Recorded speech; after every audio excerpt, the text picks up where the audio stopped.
Mr. O'Brien, transport directly to the bridge. Aye, sir. Energizing.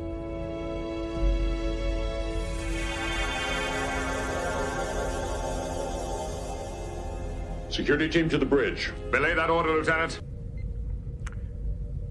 I just wanted to thank you all for your support. It's been fun. From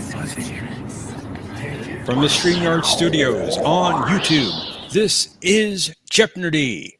And here's your host, John DeMarco.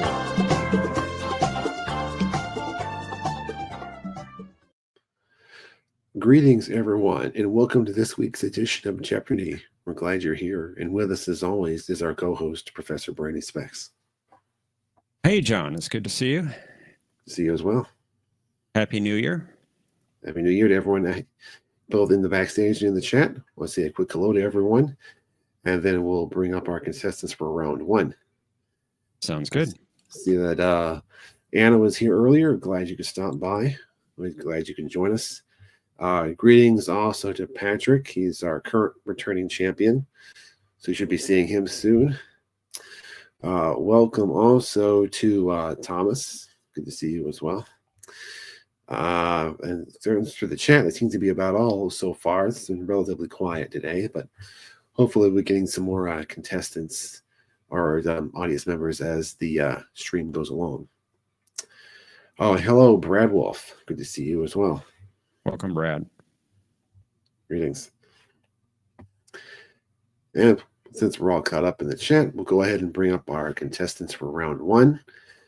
But there are spots available in the later rounds. If you'd like to join us, you can go ahead and click on that link in the top of the chat. Hello, Mercer. So, greetings, Mercer. And so for our first three contestants, let's welcome to Patrick, Galvatron, and OmniCast. Hey, what's up, fellas? Hello, everybody. Would anyone else care to fill his shoes? Wow. The great Leonard Nimoy as Galvatron. That's right. That's right. He did do his voice.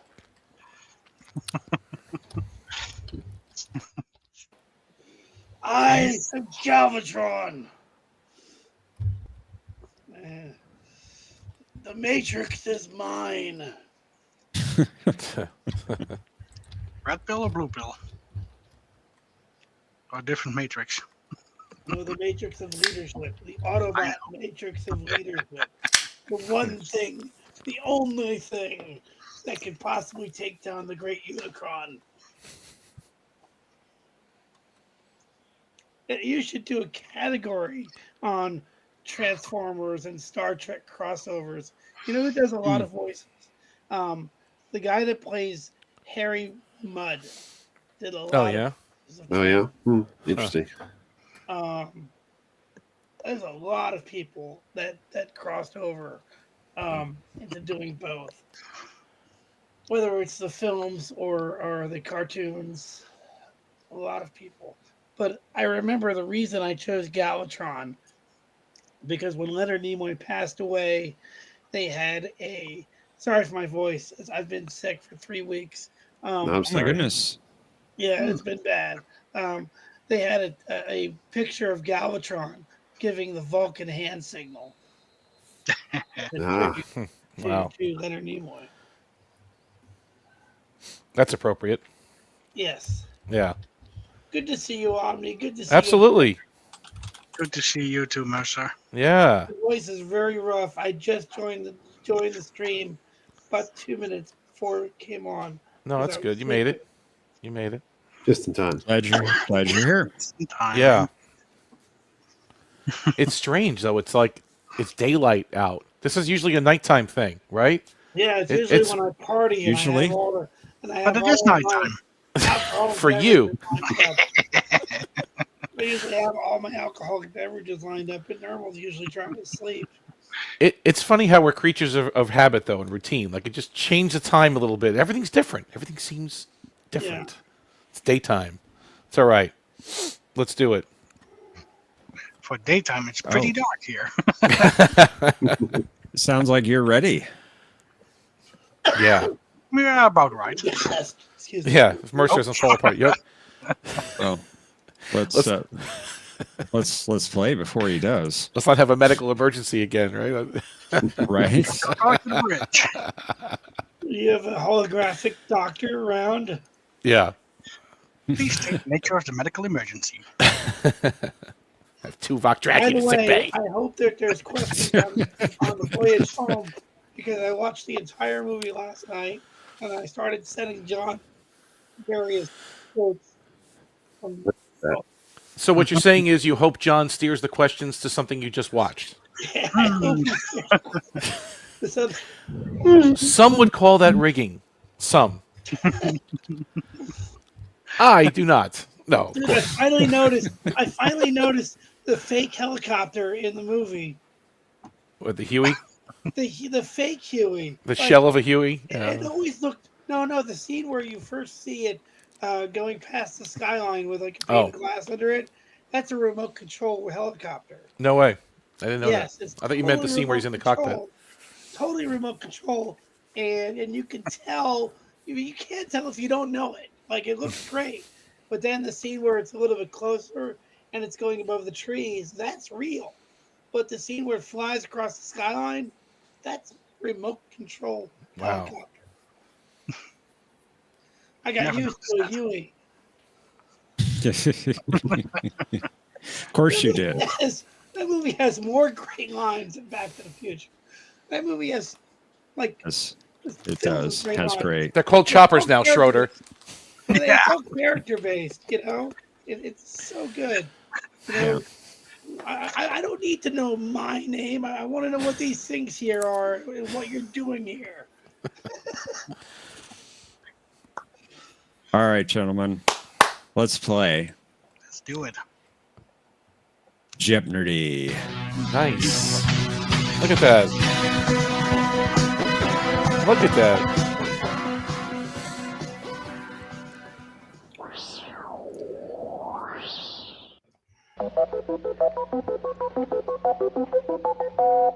Upgrades. A little bit. I and J substances. Next, we have a court martial, referring to the episode of that name in particular. Next, we have Mr. Kyle from TOS Season 2. This is a visual category. We'll be asking you to identify the episode. Mm-hmm. Next, we have Spock, the ladies' man. And finally, fill in the blank, court cases. Are these Supreme Court cases that have been turned into law? Not necessarily. Oh, shucks. All right, Patrick, returning champion. You get to go first. Let's try Mr. Kyle TOS Season 2 for, let's say, 600. Let's start conservative. 600.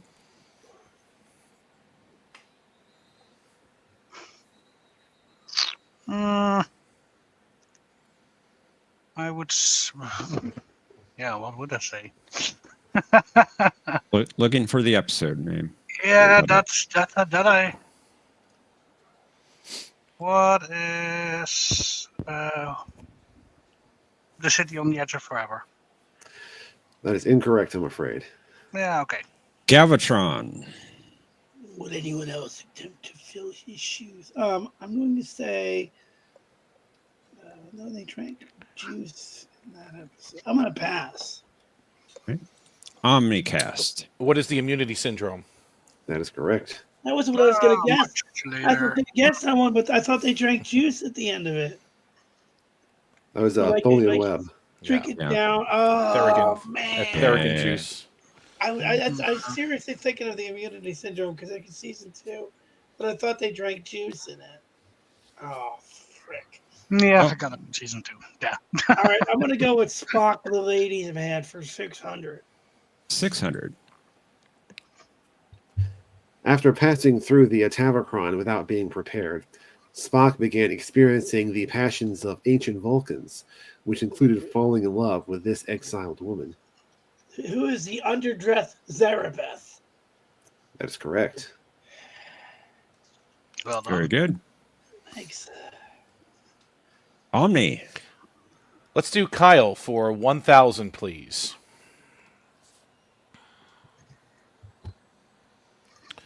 He's on the bridge.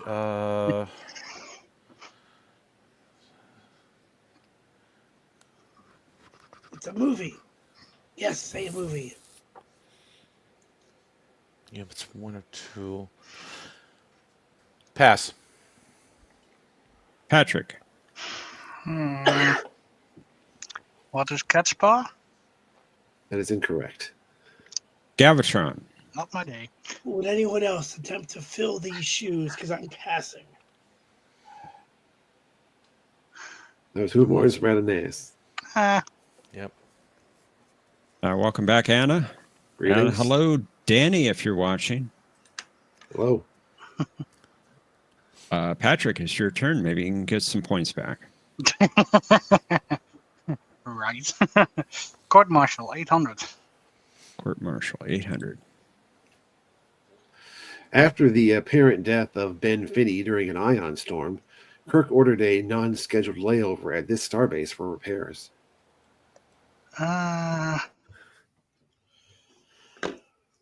That was...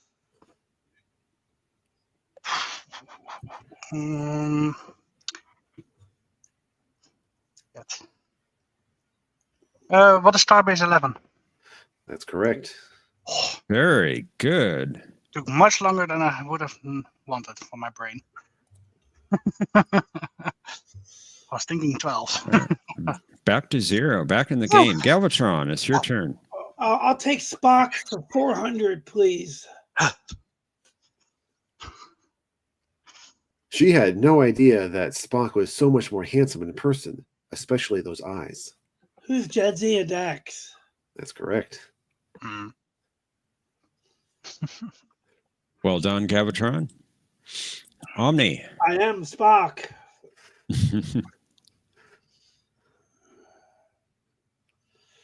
I'm muted. Court martial for 1,000, please. I was wondering. Yeah. The list of Captain Kirk's commendation included this award associated with the Axanar Peace Mission.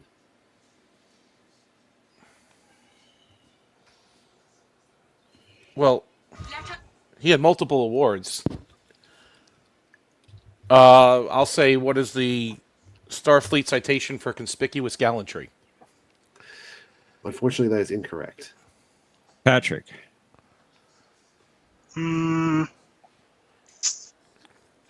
What is Legion of Honor? That is incorrect. Galvatron. Pass. Yes, I there was were gonna say Starcross. there were several awards he had, but the one for Axanar was the Palm Leaf. Wasn't it called the Silver Palm with Cluster? I think that may have been a separate one. Oh, wow. Okay. I want this red, all of it. I demand it. Patrick. Back to you. Yeah. You can get right back in it. Well, I can. Court martial 600. Just staying at this one. Ben Finney served in this role aboard the Enterprise, making him one of just 3 people on the ship who would be capable of altering the computers and memory banks. Oh, he was... Crap. Janitor. Pass. Galvatron. Pass. Omni. He was... I know he's assigned to the pod, but I don't know if that really was its title. So, pass. No, I know he was a lieutenant commander, but... He was a Records officer. officer. Okay. Yeah. How do you know Yeah, we're what- not living in an alternate timeline right now? We are living in an olden timeline. OmniCast is minus 400. Good point. Galvatron, it's your turn. I will try Spock for 800. While under the sway of the Omicron City spores, Spock was able to love this woman, and he later said it was the first time in his life that he had been happy.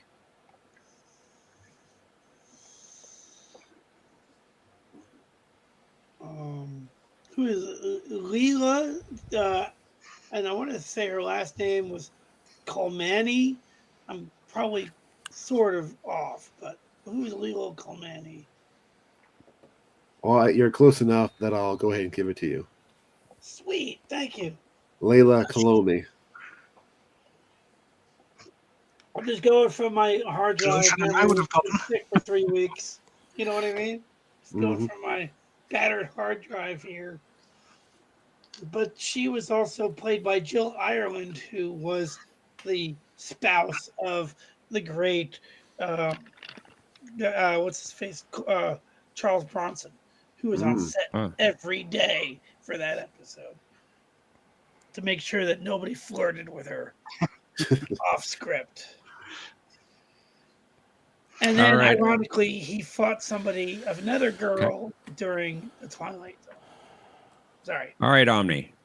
Fill in the blank court cases for 1,000, please. Surely I don't need to remind the magistrate. The judicial charter of blank states an advocate is entitled to challenge the charges at any point during the tribunal. Oh. Is that from Farpoint? Excuse me. No, it's not. Pass. Patrick. What is Koloth? That's correct. That I remember. And it's your turn, Patrick. It's you again. Yay. Same category, 800. Section 7 Gamma of the blank guarantee defines an artist as a person who creates an original artistic work.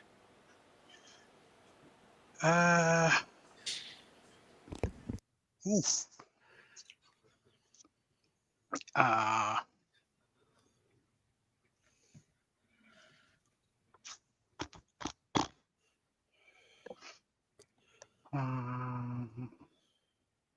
think this has to do with the doctor, but pass, don't know.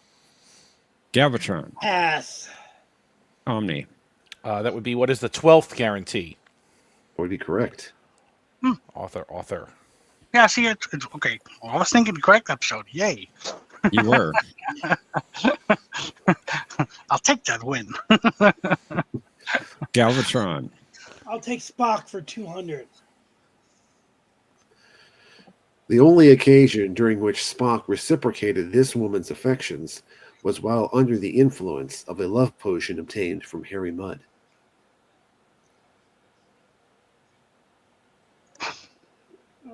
I'm going to guess. I'm going to say who is Chapel? It's a good guess. Because we're not counting a certain program that's still in running right now. I'm unaware of any show like that. It's only Omni. canon questions here. Oh, good. Okay. Let's do Spock the Ladies' Man for 1,000, please. All right, Omni, you found the daily double. You only have 400 points. You are 3,600 points behind the leader, but you can bet up to 2,000. Let's do 2,000. All right. Right. This citizen of Stratos wondered if anything could disturb the 7-year biological cycle inherent in Vulcans, to which Spock remarked, "Extreme feminine beauty is always disturbing, madam." He's a charmer. He's a charmer. I don't even know what her name was. Who was... what was her name? It was... who was Droxine? Nicely done. Oh, You know, I was hoping one of these questions would have to do with whether or not Spock liked Italian food. Wow. Well, you never know. You pulled that one out, Omni. Very, very well done. It's a hard Patrick. name to remember. It is. Patrick, it's your turn. Excuse me. INJ substances. Let's go for 1,000. At least block it. When the burial vaults of the first Habitian civilization were unearthed on Cardassia, they contained unimaginably beautiful artifacts made of this rare, breathtaking stone. Mm.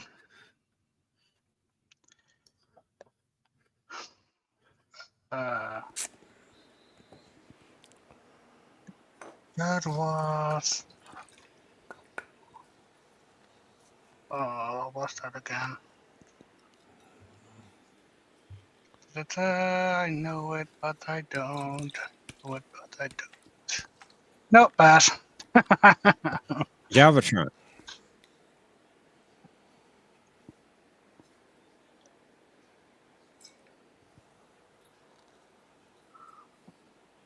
He's processing. Galvatron. Oh, he's muted. He's processing. I was processing and I couldn't think of it anyway. Omni. I'm muted What is- because I coughed. I'm sorry. I forgot to unmute. Okay. What is Jeopnerdy? That's correct. Jeopnerdy. Thank you, Omni. I forgot to unmute.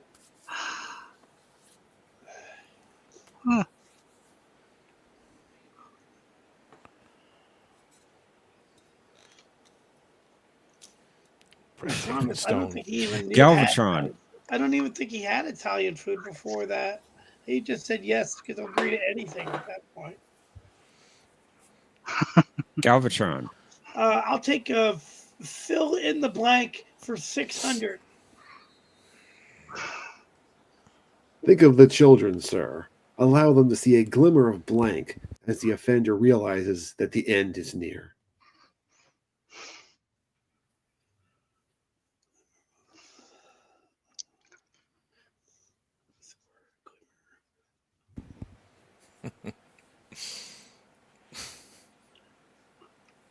I want to say, what is justice? Fortunately, that is incorrect. Omni. Conservator Kovat had a lot of wisdom in him. I knew that was him. What is enlightenment? That's it. I knew it was him, but I couldn't think of That the one I name. knew. Conservator Kovat. Well done, Omni. You've You got the won. lead now, and I love it's it when your when they turn. tell him that he won, right? Mm-hmm. Let's do Mr. Kyle for 800. See. Okay. And I was getting confused between the other one and the one you mentioned first. So let's go with what is the apple? That's correct. Because he was on the bridge for both episodes, and I didn't know which Adonis and this one. I'm trying, Thomas. I'm trying. Oops. Let's go for a court case for 400. All right. Tell me, blank. Isn't it possible? That's pretty good. Oh, oh, come on. Oh dear.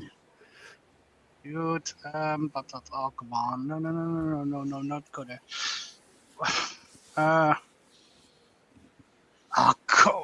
Oh, I'm blanking. Oh, no.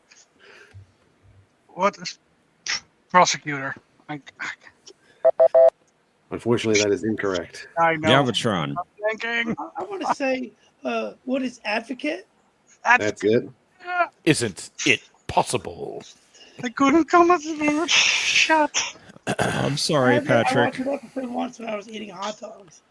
Oh. All right, Galvatron, it's your turn. I'll take Thomas is upset. court Yeah, cases. I am too. I'll take court cases for $200,000 trillion, please. Well, I'll give it to you for 200. Okay. Blank is broken. Its strings have been cut. Oh, who is Pinocchio? That's correct. And Very we're good. talking about Johnny Five, aren't we? Yeah, Johnny 5. Something like that. Yeah. Input. No disassemble Johnny 5. Omni. Let's do I&J for 800, please. This was a neurotransmitter that mediated the synaptic function between the host and the symbiont in joined trills. What was...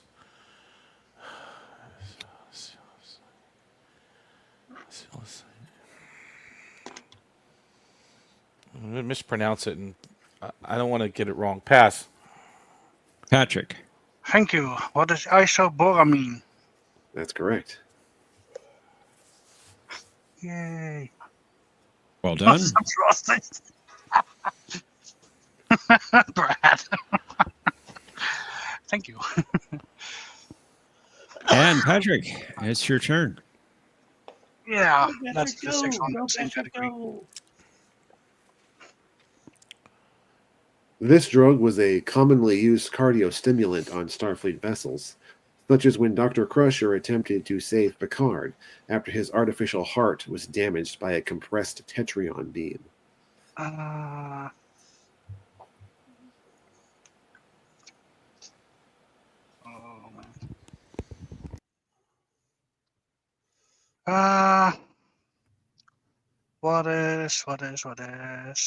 What is inopropylene? Very good. Man, I should have done this category. Thank you. Galvatron. I'll try Mr. Kyle season 2 for 400, please.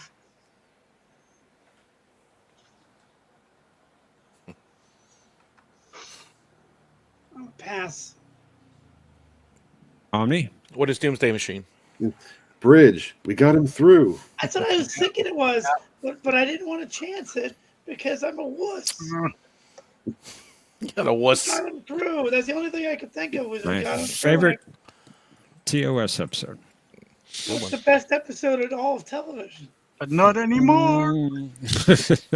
I don't know if I'd quite go that far, Galvatron.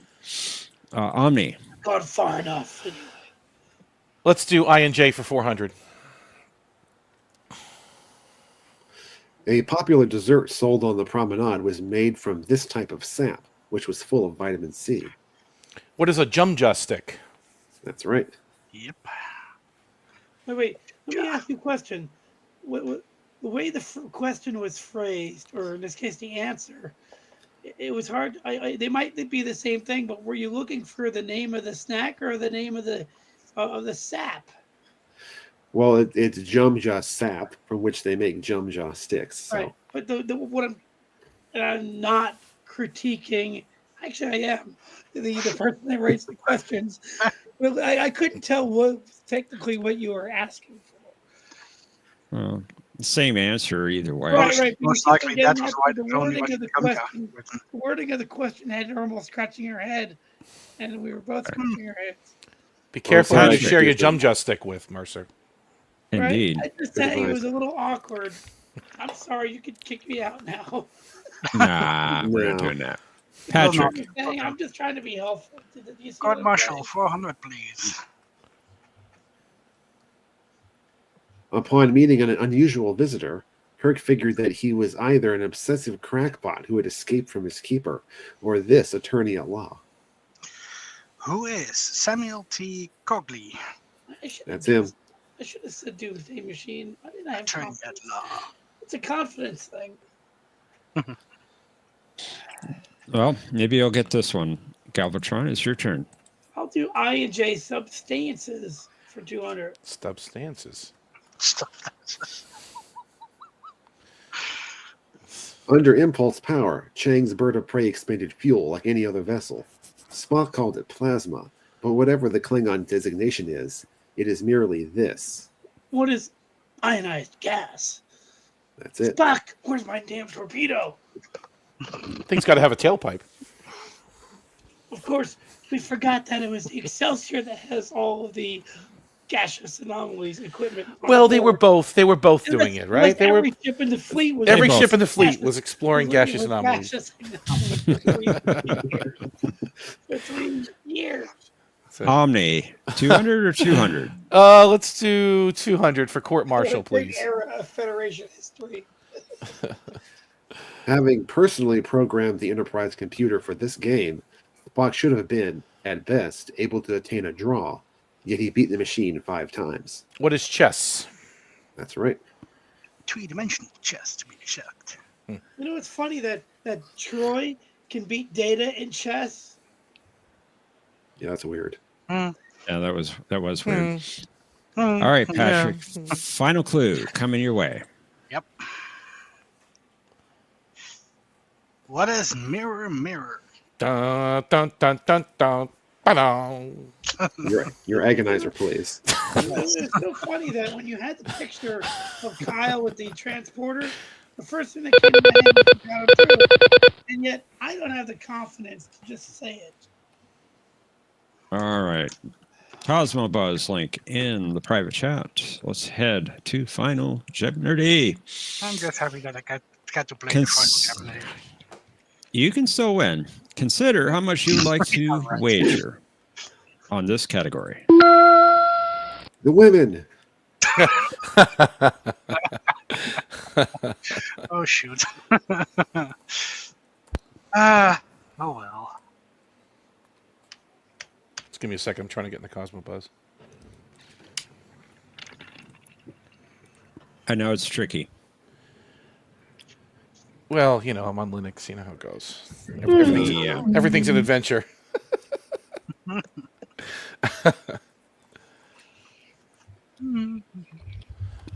8, 6, There you are. okay. Let's see. Thank you. Right. Okay.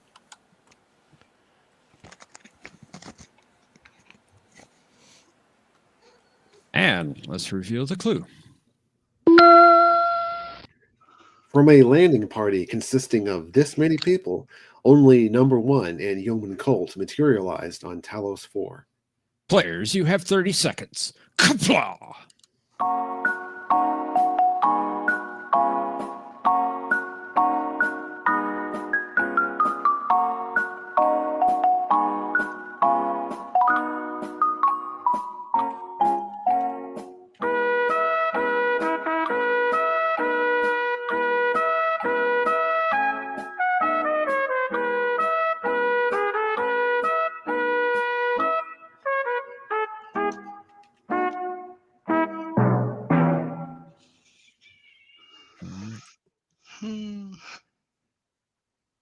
We hear normal?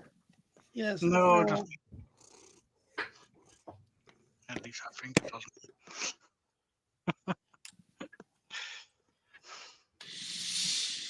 All right, let's find out who the winner is. Patrick, you were in third place at 2,800 points. What was your response to the clue? What is 4? Unfortunately, that is incorrect. Okay. And how much did you wager? Almost all. All but 1 point, leaving you with 1 point. Sorry about that, Patrick. Not a problem. Galvatron, you had 4,600 points. What was your response? What is 7? Thank you for allowing to participate, John. You're always welcome. I'm afraid 7 is also incorrect. Too bad. I like the number 7. How much did you wager? 4,555, giving you 45 points. Interesting. Should have left 47. Omni, you were in the lead and with 7,200 points. Your response was? What is 6? That is correct. Every transporter pad was used on that Indeed. shot. But I was thinking a shuttle. How much did you wager? 2,001 points, give you 9,201 points. 2001 is a fantastic movie. Omni, you are the champion. thank you. Nicely done. 2001 is a fantastic movie. It is. I like 2001. It's one of my. It's probably my favorite movie ever made. It's good. No, it's a good one. And Omni? Yeah. Because this is not a rematch. You!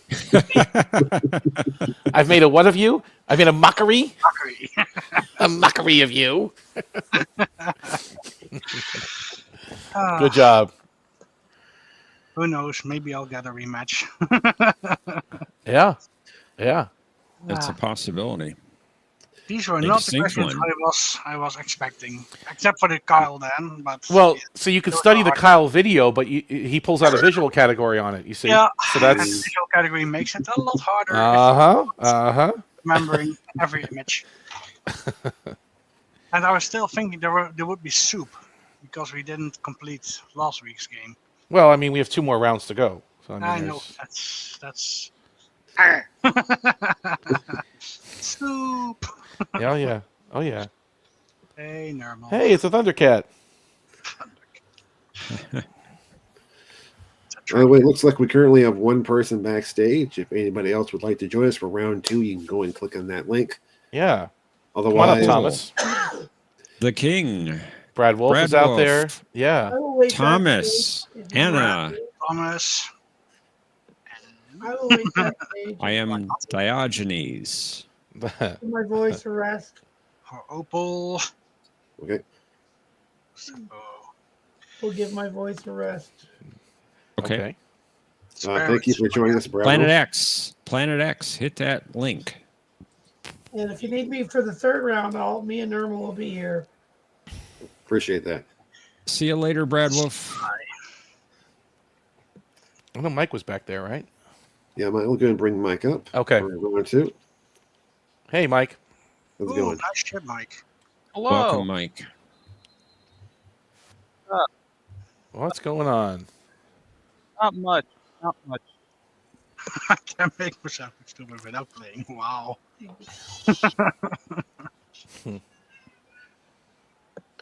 I'm still here. Normal. I do too. Or I had to leave her alone. I had to leave her alone for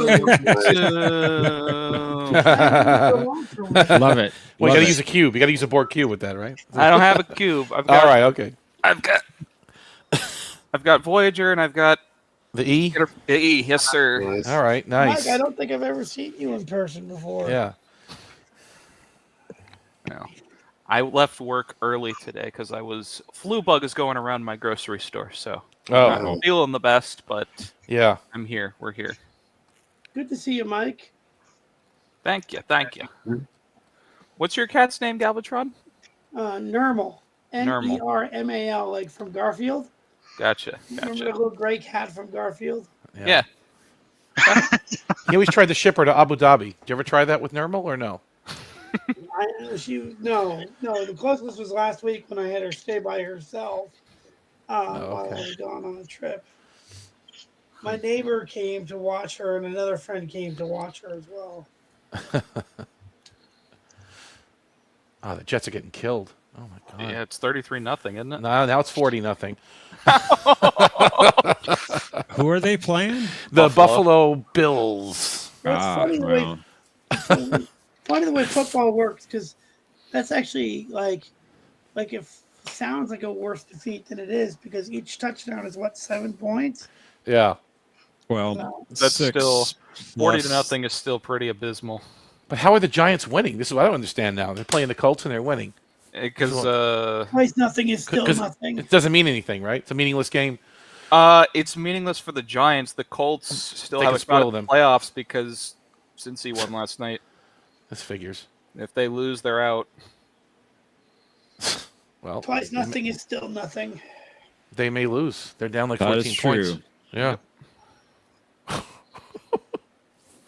The fact, bro, I'm You know what? losing my fantasy championship Down game. 10 I'm points. upset. Before I go, I just wanted to tell you guys that I have guards around the grain. I have guards around the Klingon. The only reason that those guards are there is because Starfleet wanted them there. As for what you want, it has been noted and logged. My dear Captain Koloff. My dear Captain Kirk. Yeah, Thomas is right. Why are the Giants trying to lose their first round draft pick? You're right. This is actually hurting them. This isn't helping them at all. I don't know. They might still have the tiebreaker over They- New England. What, for the first round? Yeah. Win. They might. I don't know. Day late and $1 short. Thanks, Giants. See you next year. Giants haven't beaten anybody good, right? They beat Cleveland. They beat somebody else bad, and now the Colts. Yeah. When it doesn't matter for them. But spoilers. I guess they're spoiling it for the Colts.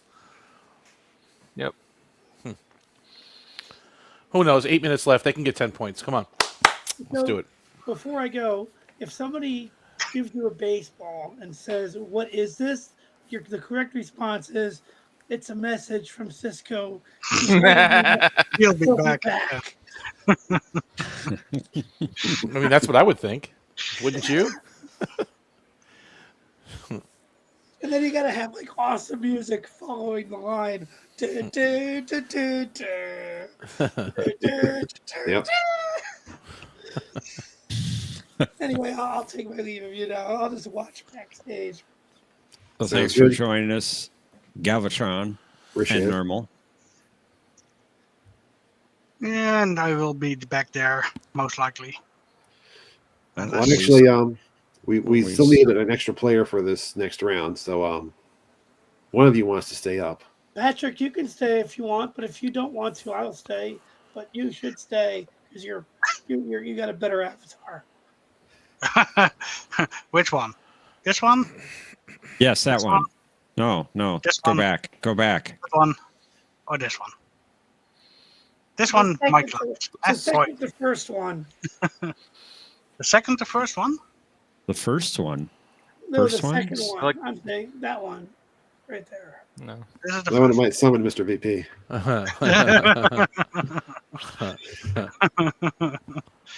Yeah, let's get back to the initial one. Maybe. By the way, you guys ever notice that the Axidar, which you guys mentioned earlier, are actually shown in Enterprise, Yep, they sure are.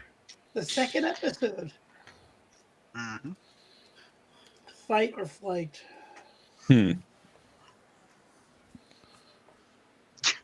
Jeopnerdy? What? He put a P in there. I don't know. Is the P silent? The P is all guess. silent. Jeopnerdy. Like the R in Thomas. The R and Tom. That's right.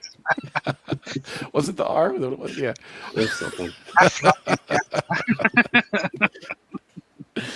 You know what real quick before I go, when I was watching Voyage Home yesterday, it struck me as very odd that they Welcome, would. Deej.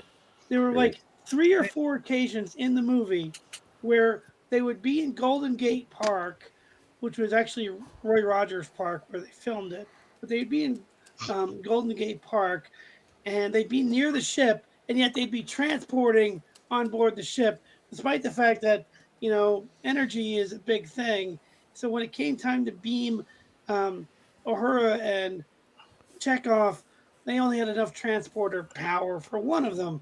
But for the whole movie, they kept just keep beaming people to the park and then to the ship. Well, they got the nuclear material. Then that recharged the ship. Yeah, but And I think the closer you Well, beam, the When less energy.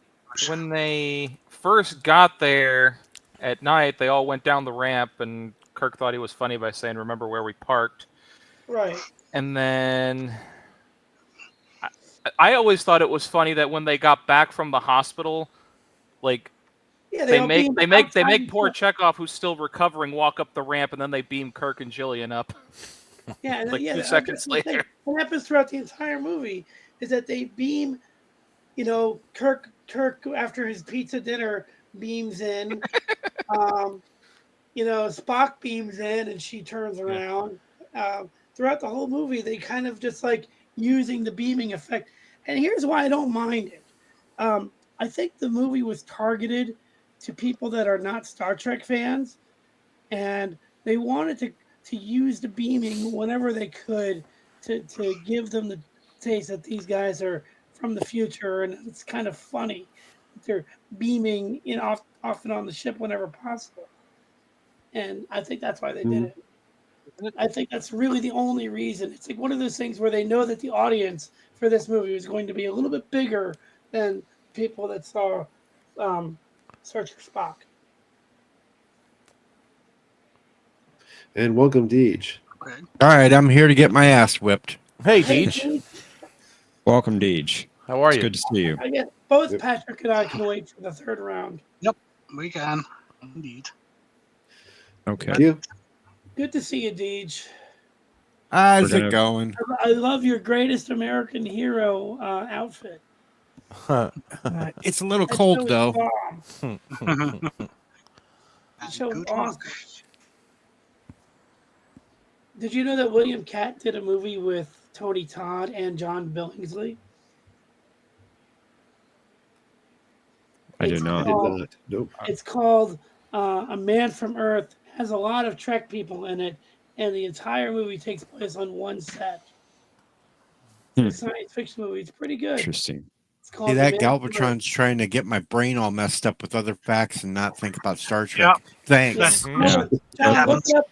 John, look it up when you get a chance. It's called The Man from Earth. Okay, sounds interesting. Write it down in your notes. All right. I think we need to get the next game started here. Later. Okay, we'll put you backstage, Mercer, or Galvatron, excuse me. Bye, Normal. All right. Welcome, everyone. Are you ready to play? Let's do it. Let's go. All right. Let's play Jeopnerdy.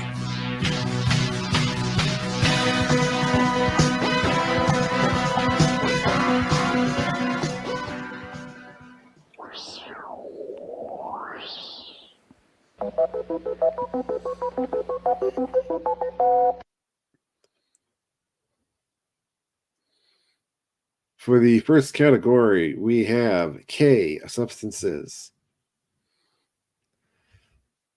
Next, we have other courts martial, other than the one we just talked about last time. For our visual category, we have Mr. Kyle, other appearances, where you need to identify the episode or movie.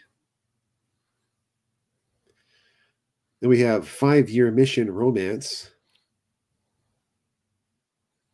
And finally, fill in the blank, Samuel T. Cogley. Omni, returning champion. Go first. Let's do other courts martial for 1,000, please.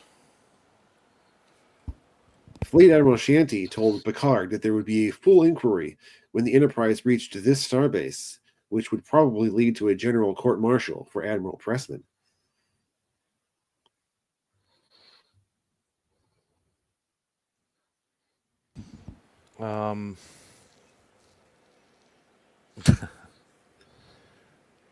Pass.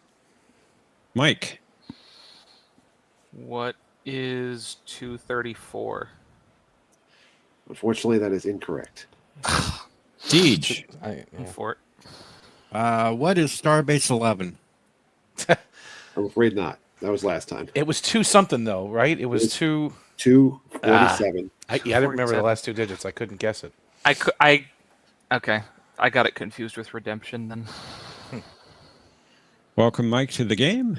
It's your Thank first turn. Let's do K substances 600, please. Ingestion of this naturally occurring substance granted the Platonians telekinetic powers. Pass. Deej. Pass. Omni. What is Kieranide? That's it. One of my favorite episodes. I like that one.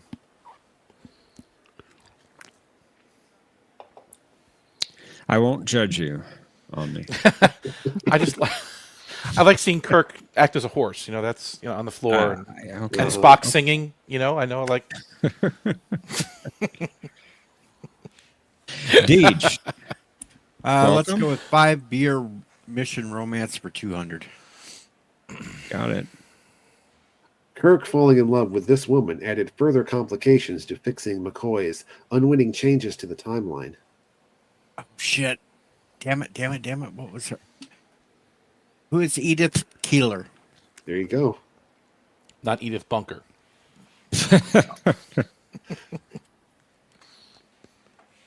Wow.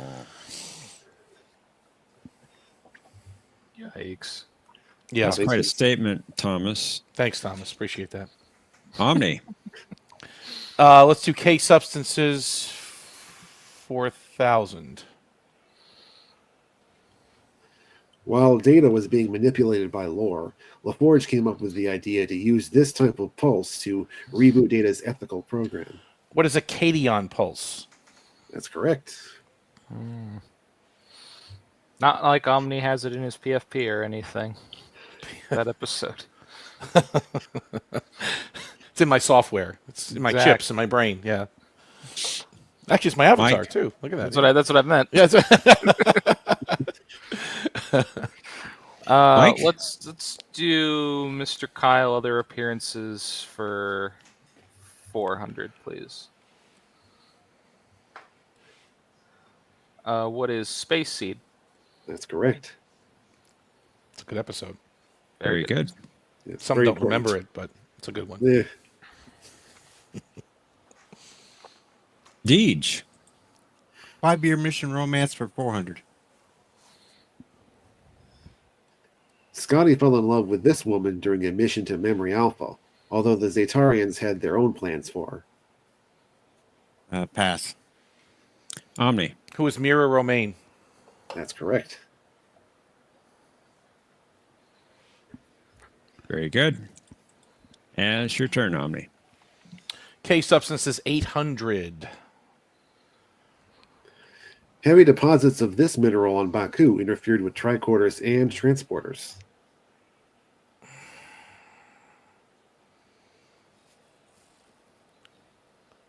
Pass. Mike. Pass. Deej. Pass. Pass. Is it Kelbonite? Kelbonite. Yeah. Yep. Okay, Mike, it's your turn. Silicon Avatar. Let's do Cogley for 400, please.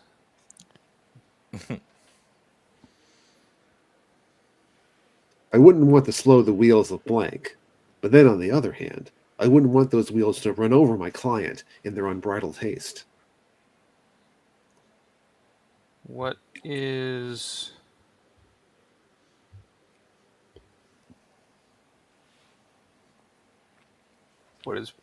justice?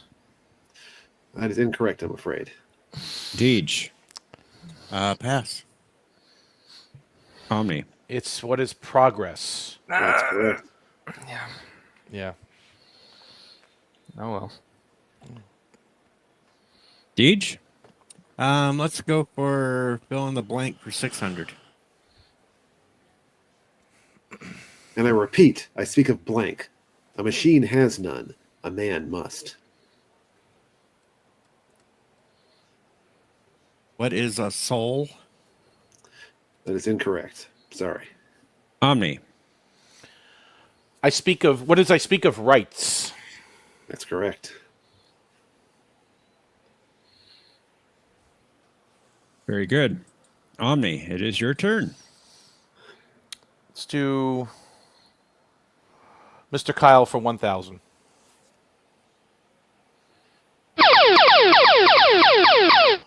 All right, you found the video daily double. You are in the lead by a substantial amount. You have 4,000 points. How much of that would you like to wager? 250. 250.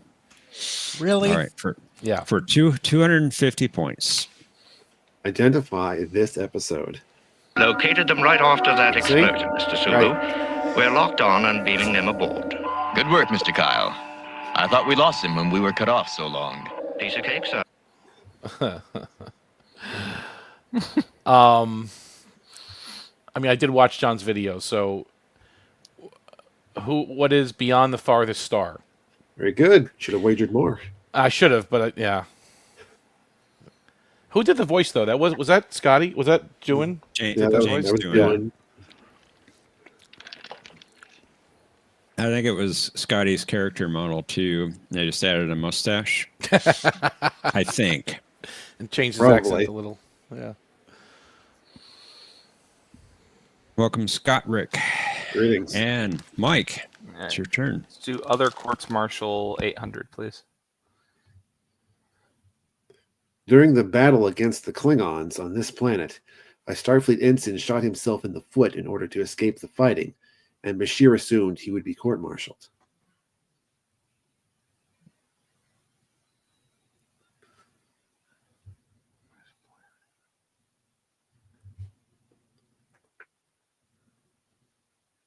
I don't remember the name of the planet.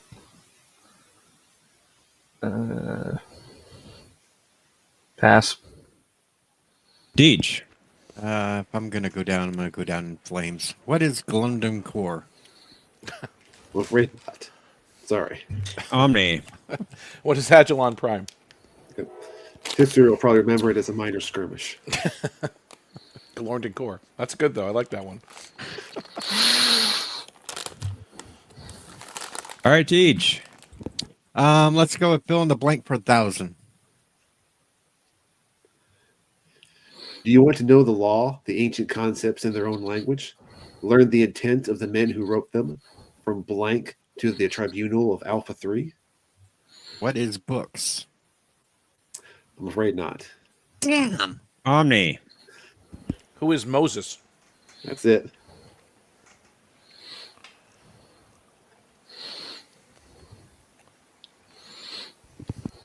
And Omni. Let's do K substances for 400, please. Greylick Durr was in charge of a refinery for producing this multiphasic isotope that had numerous applications, such as planet-destroying weapons. What is chemocyte? That's correct. He likes platinum.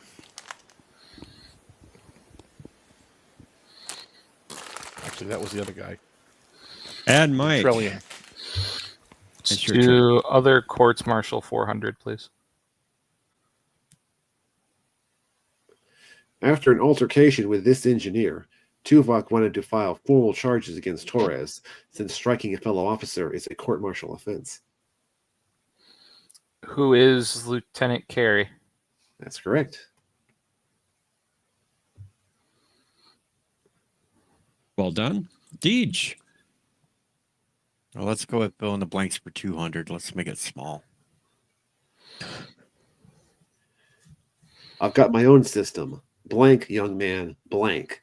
Thousands of them. Pass. Omni. What is books? There you go. Young man, books. I thought you'd get that one, Deej. Yeah. But a computer would take up less space, though. Yeah. And Omni, it's your turn. Let's do K substances for 200. The Jeopnerdy were engineered by the founders to be addicted to this substance in order to help guarantee their obedience. What is Ketracel white? You could have passed it to me. So Okay. I could have had at least one. The next one I will. How's that? No, it's too late. That's the only one I knew.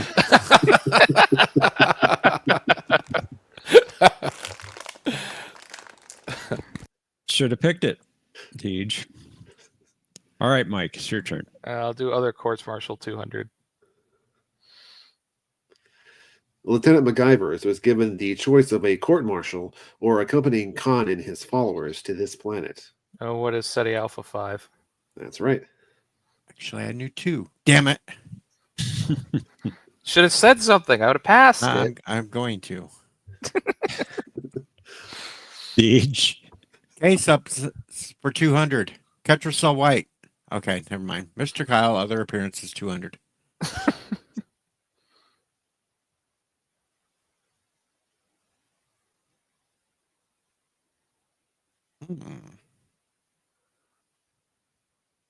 I pass. Omni. Pass. Mike. What is Star Trek 2? That's right. Damn it, I should have guessed. I didn't realize that was him. Okay. Yeah. I learned something new today. With a beard. Yeah, I learned something new today. Okay. That was him. And Thomas is beside himself. Right. Calm down, Sure. Thomas. I'm going for No, the ultimate negative score. This is. It's his way. Omni. Let's do other courts martial for 600, please.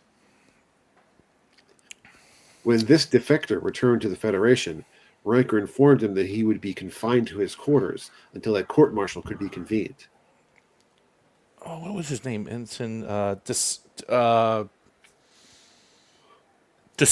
Who was Ensign Desev? That's right.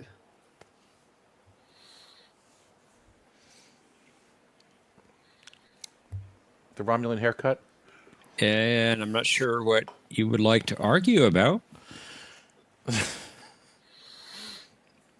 All right, Mike. Let's do 5-year mission romance for 600. She enjoyed some time alone with McCoy on the Shoreleaf planet, but she was a bit miffed when the Doctor's memories of a little cabaret on Rigel 2 conjured up 2 chorus girls. Oh, what the, God. That was Yeoman. Yeoman. It wasn't Rand. Oh, who's Yeoman Barrows? That's right. There we go. Nicely done. Thanks. Well done. I knew it wasn't Rand. I was like, it wasn't Grace Whitney. I remember her name. That was good.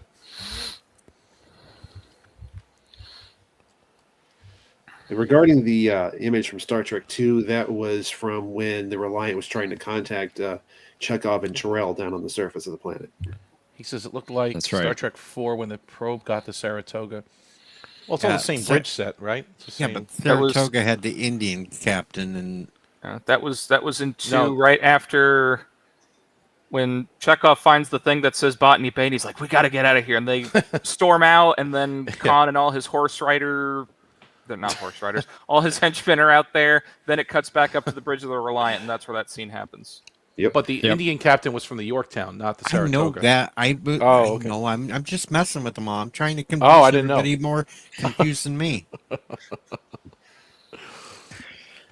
Well, maybe you can confuse us some more, Deej. It's your turn. All right. 5-year romance 1000. Let's do it. During the mission to retrieve the soul of Alar, this hunter from a predominantly female world was not shy in expressing her opinion that she found Kirk attractive. Oh, I can see her face, but I just can't remember her name. Pass. Omni. Pass. Mike. Pass. Her name was Laura. That's it. Omni. Let's do Kyle for 600. What is tomorrow is yesterday? That's right. He's feeding him some soup, too. Yeah. Chicken noodle.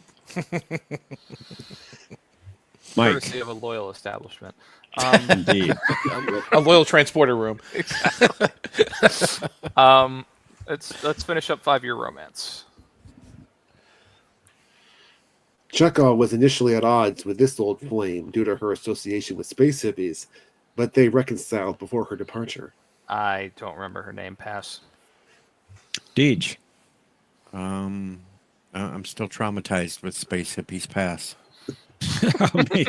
Yay, brother. Who is Irina Galyulian? Very good. Gesundheit? Hail Arabic. Greetings. Welcome. Hey, Arabic.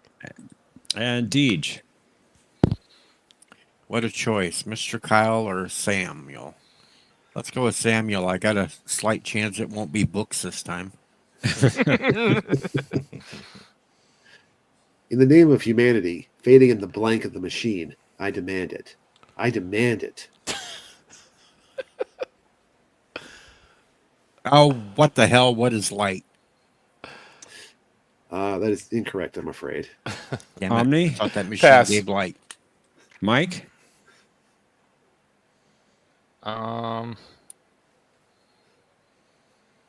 Pass. Was it You're Shadow? gonna Oh, shit. Was it Shadow? You're going to kick I was- yourself, Deej. Is it Shadow. Twilight? It was Shadow. Oh my Damn it. god. Damn it. Not the light, the shadow. Hey, I'm from the Shadow mirror spider. universe, so light is the shadow. I win. Shadows. No. Draw it. I demand it, Commodore Stone, right now. Exactly. All right. Omni, last clue. Okie Mishka dokie. For 800. All right. I love that. That karate chop is the best. He hits him just in the right spot in the kidney and knocks him down, right? Yep. What is the city on the river? City on the edge of forever. Yeah. Either answer is acceptable. Okay, good. Good thing I didn't answer because I was going to say everybody was kung fu fighting. But that chop was great. That was. I'm new here. Is that a group inside joke? Yeah. Yes. Okay. A little bit. Sorry about that. Whenever Shatner goes to conventions and they ask him what his favorite episode is, he goes, "The City on the River." That's it, you know. That one. Fair enough. Okay. Yeah. All right. Link for Cosmopuzz in the private chat. Sorry, Deej, you will not be able to play Final Jeopnerdy. I planned it that way. You did. Omni's not going to bet any money anyway, so he's going to naturally win. Well, so maybe. it's just all I could rigged. bet it all. I could bet it all. You won't bet. I nothing. could. You won't. I could. I dare you. All right. Omni and Mike, if you could head to Cosmo Buzz. Omni, I see you are already in there. Okay. There's Mike. And consider how much you would like to wager based upon this category. Wolf in the Fold.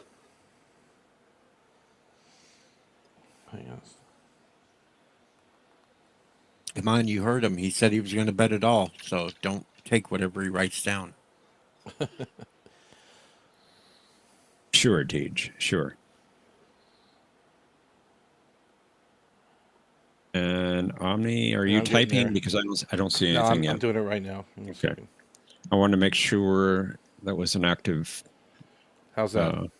That's okay. There we go. I even buzzed it. I see you buzzed it. It's not that game. Hang on, I'm sorry. Wrong game. Wrong game. Okay. Let's reveal our clue. Kirk told Scotty that lights were used on Argelius in place of clapping, but the engineer assured the captain that no one needed to tell an old pub crawler from this Scottish city how to applaud. Players, you have 30 seconds. Kablah!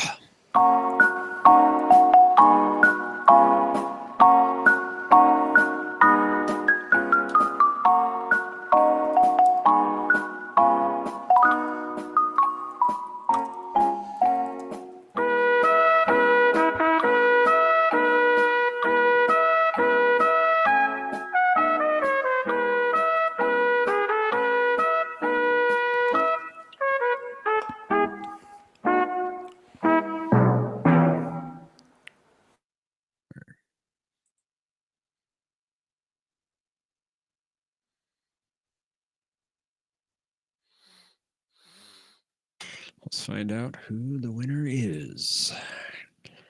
Mike, you had 2,000 points entering Final Jeopnerdy. What was your response to the clue? It is Aberdeen. That is correct. Nicely done. Very good. And how much did you bet? All your points, doubling it to 4,000 points. Very good. Omni, you had the lead at 12,250 points. What was your response? Aberdeen, nice game. Thank you. And that is, of course, correct. How much was your wager? 8,200 points, giving you 20,450 points. And Omni, you're the champion.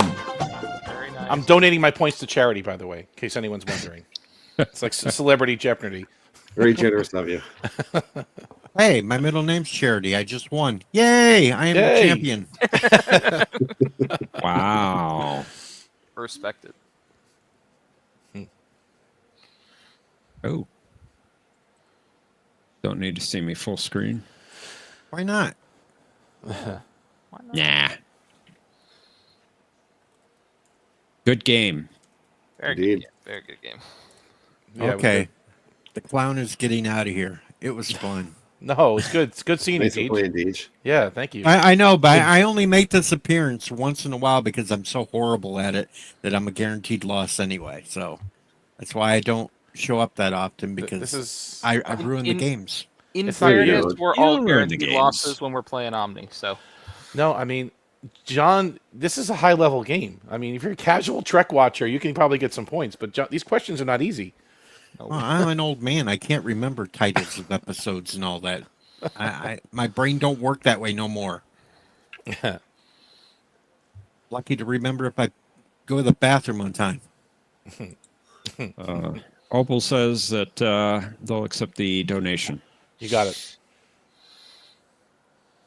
There we go. We need a game that's just me and Thomas going at it. Slug out at the big losers.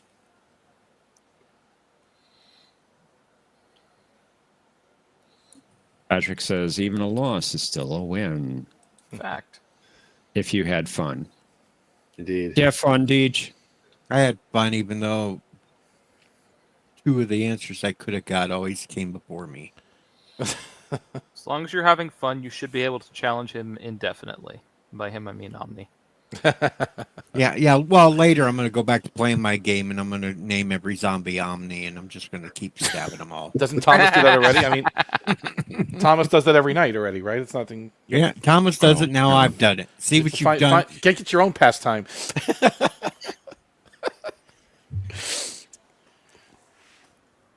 All right, been fun, guys. Get somebody good up here to play while I Thanks. Thanks for Big playing, Deej. Deej. It's good to see you. Well, I see we have the players from round 1 are backstage, but is there anybody else who would like to play round 3 before we bring up our previous contestants? Tokyo, if you want to come up, come on up. Anyone else who would like to join? Click that link. Voodoo.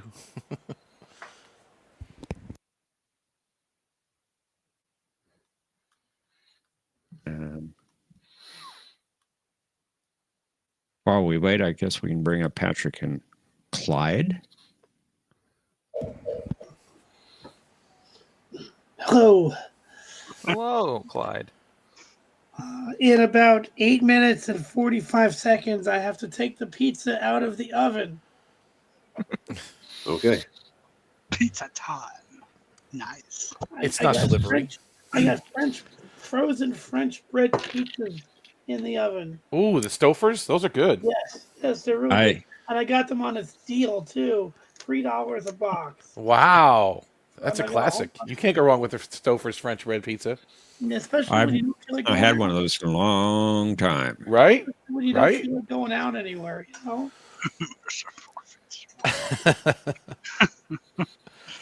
Anyway, hope you like my new identity, Clyde. Clyde? Clyde is the orange ghost in the Pac-Man franchise. Oh, okay. Oh, yes. I forgot about that. Yes. he Wasn't was a Inky little Blinky? Pinky and Blinky, Clyde. Pinky, And and Clyde. Okay, right. Yeah. Here, I thought it wasn't the character of Orville. No, but he could get along fine with Yaphet. Yaphet, the Yeah, you could. Item. You know, I want to see. Too bad that Norm Macdonald passed away because I'd Yeah. like to see a Yaphet-centered episode. Deej says, don't forget about Sue, the female ghost. From Was which, she in Ms. Pac-Man? Or is that... Yes, I believe so. I don't remember that. I thought they used the same ghosts. Wait, were they the same ghosts in Ms. Pac-Man? No, they were different. They had to be I thought they different. used the same ghosts. Yo, Really? Look at all these blowouts in the NFL today. I know. Jeez. Blinky, Pinky, and Inky were all the same, but I believe they replaced Clyde with Sue. So okay. Clyde couldn't make it. He was busy. Makes sense. Yeah. I love Pac-Man. I have. Let me show you something real quick. Ms. Pac-Man is a better game, though. I think. Right? I mean, they refined it a bit. It's like it's Pac-Man game right here. Miss Pac-Man was faster paced, right? And the boards were a little bit better. The boards were nice. Yeah. See, I have a Well, Pac-Man game right here. He had 4 different mazes in Miss Pac-Man. Yeah. So, where you only had the one in Pac-Man. Included. This also has Galaga included in the game. That man is playing Galaga. I thought we wouldn't notice. But we did. Galaga's great. What's funny about that scene is that it actually foreshadows the end of the movie when all the enemies in Galaga resemble the enemies that Loki sent into the city to destroy it. That would be cool to put another MCU Trek crossover category. You haven't done that in a long time.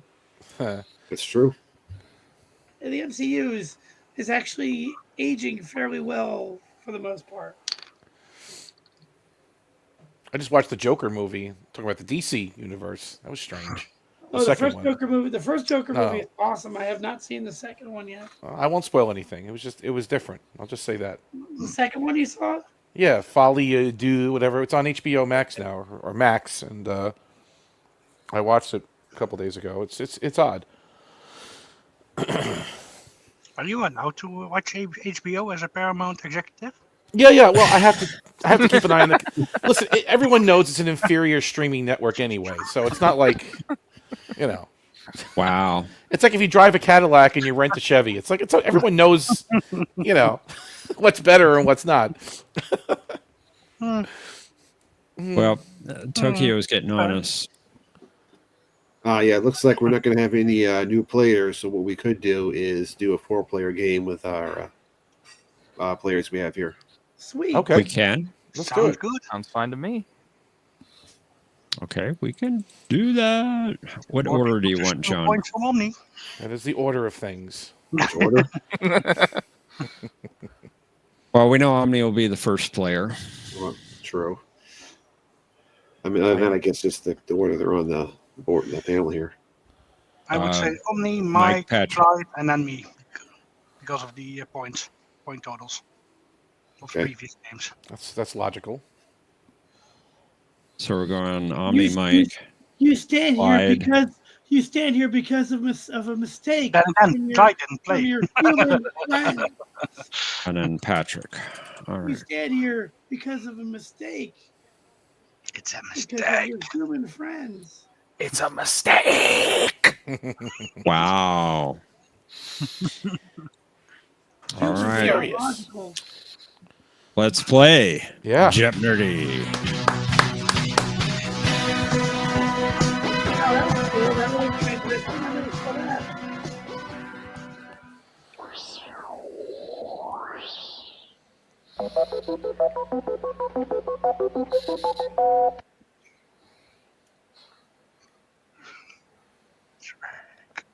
This time we'll start out with G and H substances. Oh boy. I'll bring us over to Eat Your Soup, Voyager. There's the soup category, Patrick. There's the soup. There you go. There's the dented beetle. The name of the episode for that category. Next, for our visual category, is Voyager Season 3 guest credits. There we We'll go. get to There Here's we my go. missing round from last week. Finally. John. Yes, for this one, we want you to identify the character for the on-screen credit. Nice. Next, we have Dark Matter. And finally, Star Trek V, Life is But a Blank. Okay. Okay. All right. Omni, returning champion. You go first. Let's do Voyager Season 3 guest credits for 1,000, please. Hmm. What was that? I don't know. Pass. All right. Mike. I know which episode that is, but I don't remember his name, so pass. Clyde. Pass. Patrick. Who is Wixibon? The election. That was his right. name. Yep. Well done. Upsetting. Nice job, Patrick. Thank you. Mike. All right, let's try Star Trek V. Life is but a blank for 1,000, please. There you go. There you go. You found the daily double. You have no points. You're 1,000 behind the leader, but you can bet up to 2,000. Let's do 2,000. There you go. You gotta go big or go home. That's right. All right, for 2,000 points. Straight down that tunnel to the hydro vent and turn right. Then left at the blank. You can't miss it. Oh God.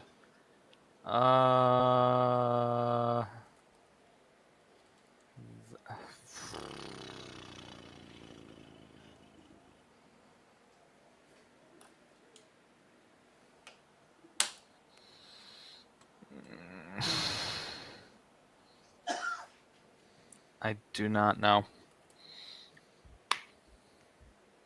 Make a guess. Left at the left at the intersection. Is the blow screen. Blow screen.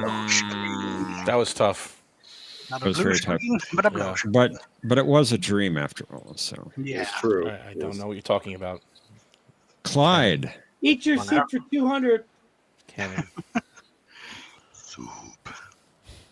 Hot. Hot, plain tomato soup. What is Caretaker with Tom Paris? I don't know if you want the person that delivered it or the episode. The episode, so caretaker is correct. Okay. With That's why I rice, picked it, because I knew that's what would be the Italian answer. style, with pasta. That's my favorite. Anyway, I got to get my pizza. I'll be right back. Okay. Hot, plain Stouffer's pizza. With cheese. With Cheese. Patrick. Soup, 1,000, please. Have some soup. It's actually edible. What is one? That's correct. Yeah, Very good. this one I remember. Omni. Let's do G and H for 1,000, please. Voyager detected the presence of this mineral, useful in refitting warp coils, on an apparently uninhabited planet that turned out to be the home of the survivors of a Borg attack. What is Gallicite? That's correct. Very good. Well done, Ugh. Omni. Ugh. And wow. All right. Mike. All right, let me have another crack at this. Star Trek V for 800, please. Got it. And above all else, they believed in a place in which these questions of existence would be answered. Modern blank tells us this place is a myth.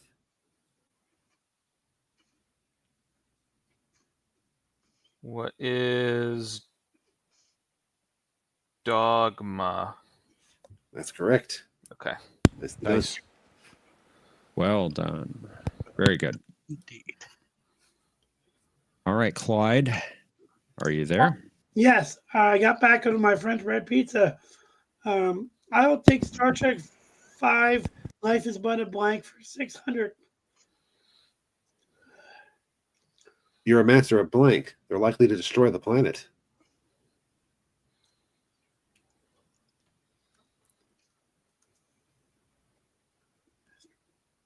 I'm thinking. I'm still here.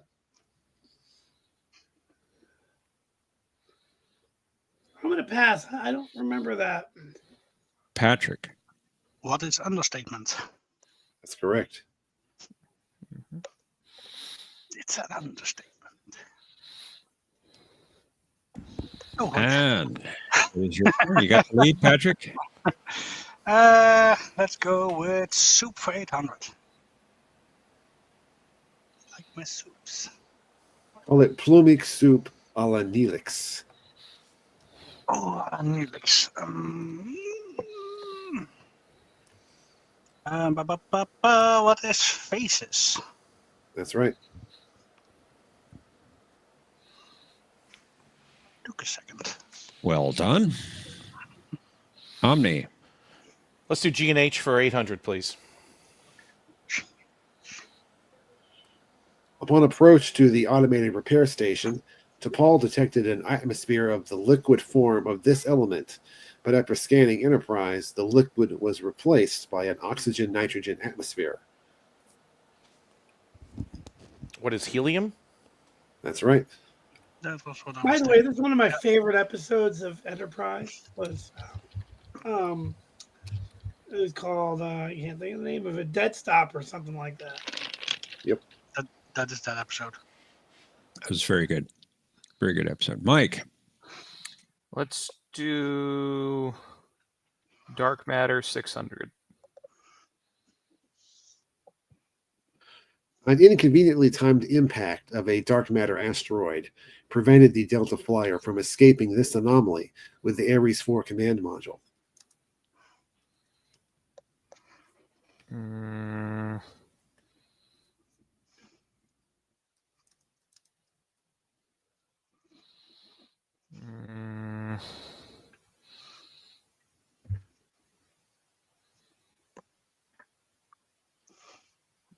Pass. Clyde. Pass. Patrick. I believe what is a graviton ellipse? That would be it. Well done. Sometimes it happens. It helps when I make questions myself. And Tokyo, you're very correct on that. True. But Deej is incorrect. Well, I tend to agree with Deej. I don't know what Deej is talking about. No. Clyde, it is your turn. Oh, it is. All right. It is, indeed. All right. I'll take Star Trek 5 for 400. Captain, I do not think you realize the blank of your situation. What is the gravity, which is another unexplainable phenomenon that scientists are still trying to figure out? They've never discovered a graviton. Gravity is correct. I'm going to watch this movie later today. Very good. Patrick. Let's try and guest credits for 600.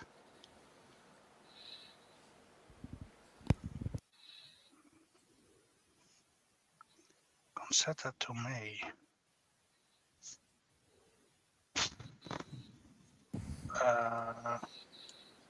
Can you unmove that box that's covering the name? Distant origin. Who is Adala? That's correct. And if I'm not mistaken, she was a minister. Yeah, see? Yeah. Indeed. Omni. Dark Matter 1000, please. Tuvok was possessed by a member of this species, which sought to lure Voyager into the dark matter nebula that was their domain. What is cathexis? We're looking for the name of this species. I'm sorry. That would be what you leave behind. Pass. Mike. Effects is what you leave behind. Yeah. You won.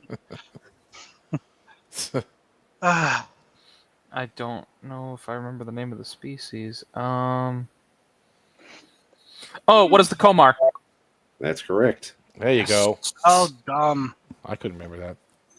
Very good. And Thomas is right on cue with the rigged.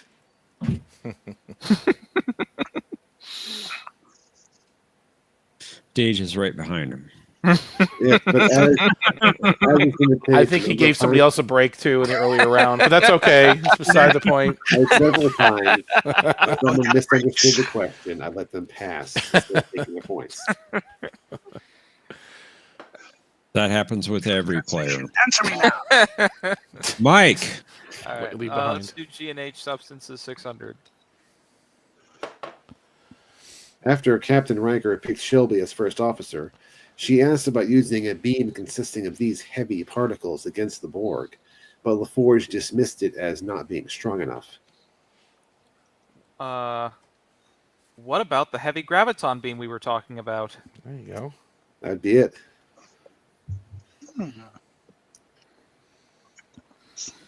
And Thomas, need I remind you, the bunny has benefited from that many times. Yeah. Indeed. I'm not talking about Deej. Although Deej probably has too. Clyde, it's your turn.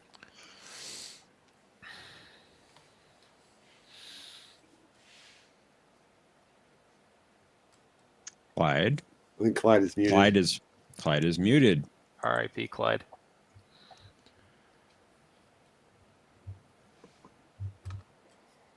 Eat your pizza. Hello, Clyde. He burned his tongue on the. Sorry, pizza. my neighbor called me and I had to tell him I'm playing a game. But is it my turn? Sorry about that. It is your turn. No, it's okay. I muted it so that way I could say, hey, call me later. I'm going to take Life is But a Dream for 200. I don't want my blank taken away. I need my blank. Dude, you read it perfectly, dude. Thank you. What is pain? That's it. Ouch. It's a great Star Trek speech. And here I thought it was what are books. Sorry for the delay. I need my books. I need my books. Sorry for the delay.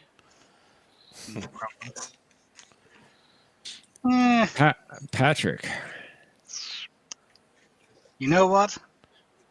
Soup for 600. Eat your soup. You got Neelix to make some mushroom soup. Mushroom soup. And everything is a state of flux. What is? That's correct. It's all in flux. double O. He was close enough. True. Yeah. All right, Omni. Let's do Dark Matter for 800, please. The unusual preponderance of dark matter in this nebula caused small gaps in the fabric of normal space, so that every time the Enterprise hit one, part of the ship momentarily phased out of normal space. That's from, in theory, what is the Mare Obscura? Very good. Wait, Obscura. you mentioned a ship called the Enterprise in that clue. Is that from Star Trek? Star Trek. Oh, What was that? Star Trek. Star Distinct Trek. possibility. Track. Mm-hmm. Track. Is that a good show? It's pretty good. I'm going to check it out tomorrow. It's not as good as Knight Rider, but it's pretty good. Wow.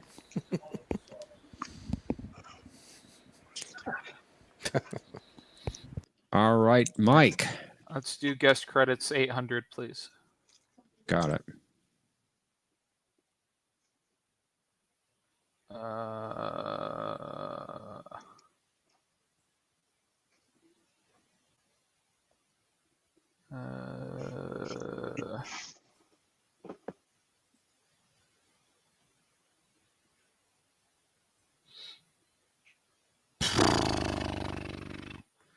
I can't even think what episode this is. Pass.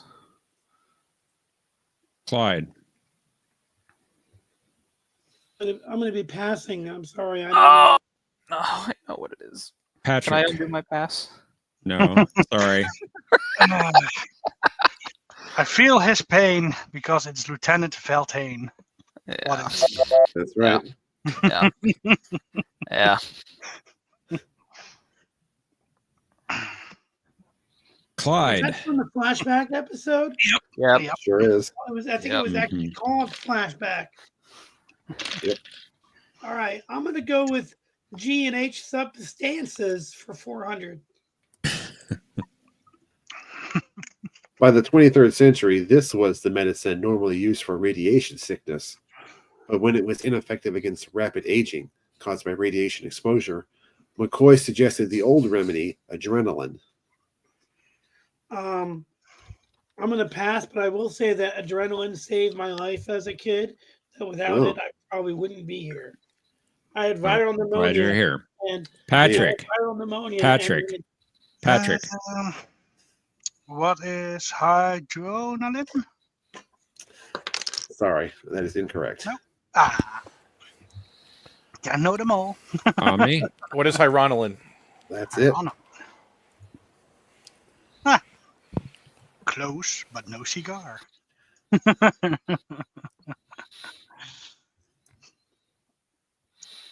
Patrick.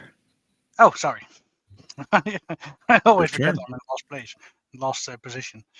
Let's complete the soups. Dinner time, Mr. Suitor. We have a fine Leola root soup tonight. Leola root.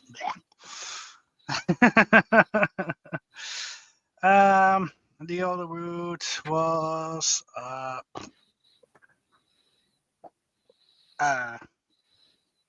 shoot. What's basics? Part 1. That's correct. Blanking on the easiest.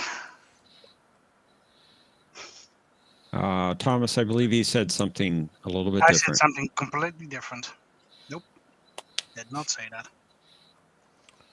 Omni. Let's do dark matter for 400, please. In the Emmy Award-winning Threshold, Neelix recalled a time when a dark matter bow wave resulted in this component being torn from his ship. He lost a warp nacelle. That's correct.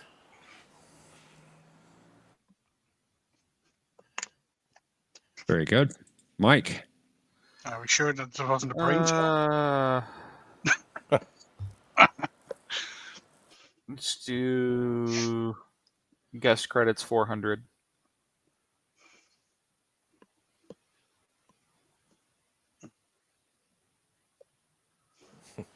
What?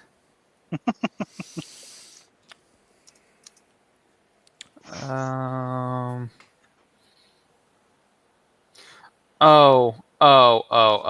That's not the guy. That's Starling. Who is Starling?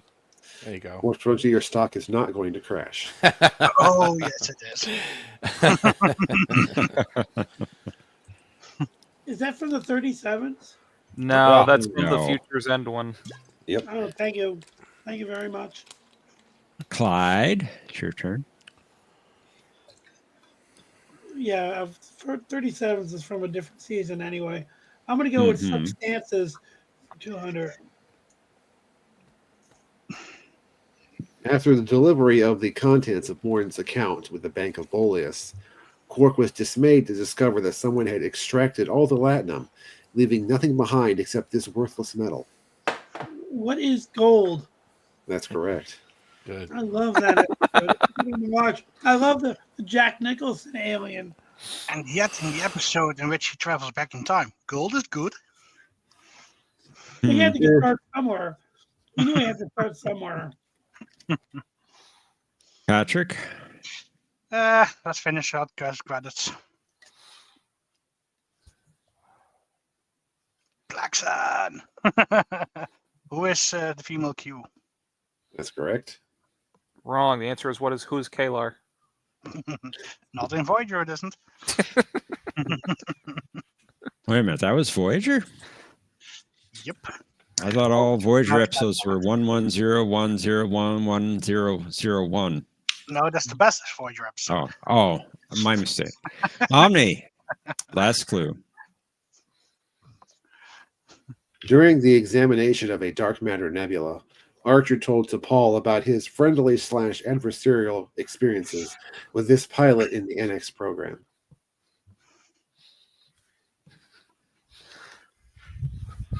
Who is Robinson? That's correct. Sorry, that's muted again. Someone's muting me. I don't think we're doing it.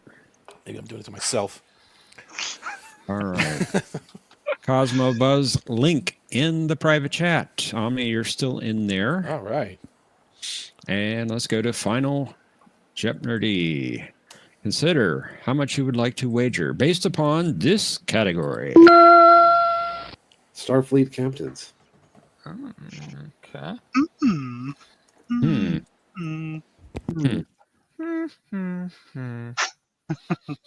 sounds like Kermit.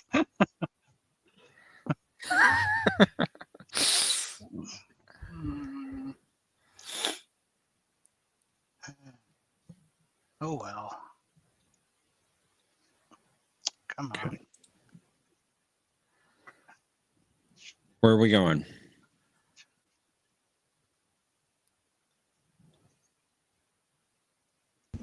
You got everybody? Not yet. Oh.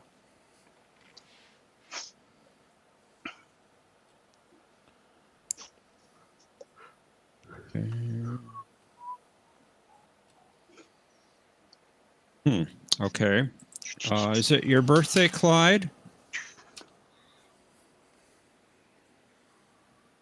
Clyde? It was last week. So I was sick when my birthday was here, so I'm celebrating it today. Oh. It was a week ago today. Happy birthday. Thank you. 22nd of December. But nobody ever remembers because it's near Christmas. So I figured today is my birthday unofficially because I'm actually awake. Okay. I want to make sure of something here. Something goofy happened. Sorry.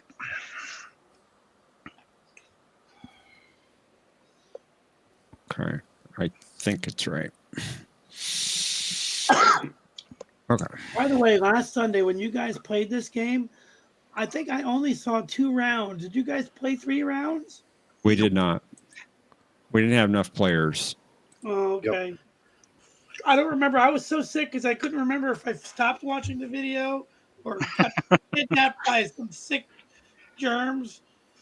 Like I was like literally in bed the entire day after I got to my brother's house. Let's reveal the clue. I remember having it. After the unprovoked attack by the M5, Commodore Wesley reported to Starfleet Command that this captain of the Excalibur had been killed. Clyde, you dropped out of Cosmo Buzz. And players, you have 30 seconds. Kapla!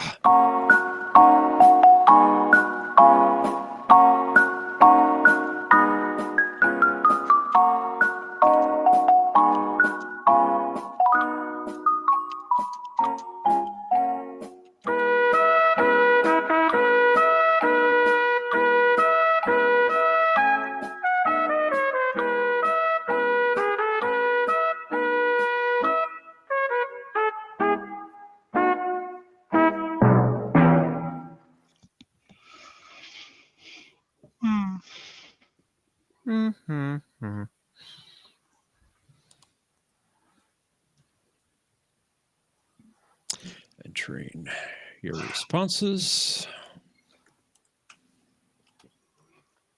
I think I messed up here.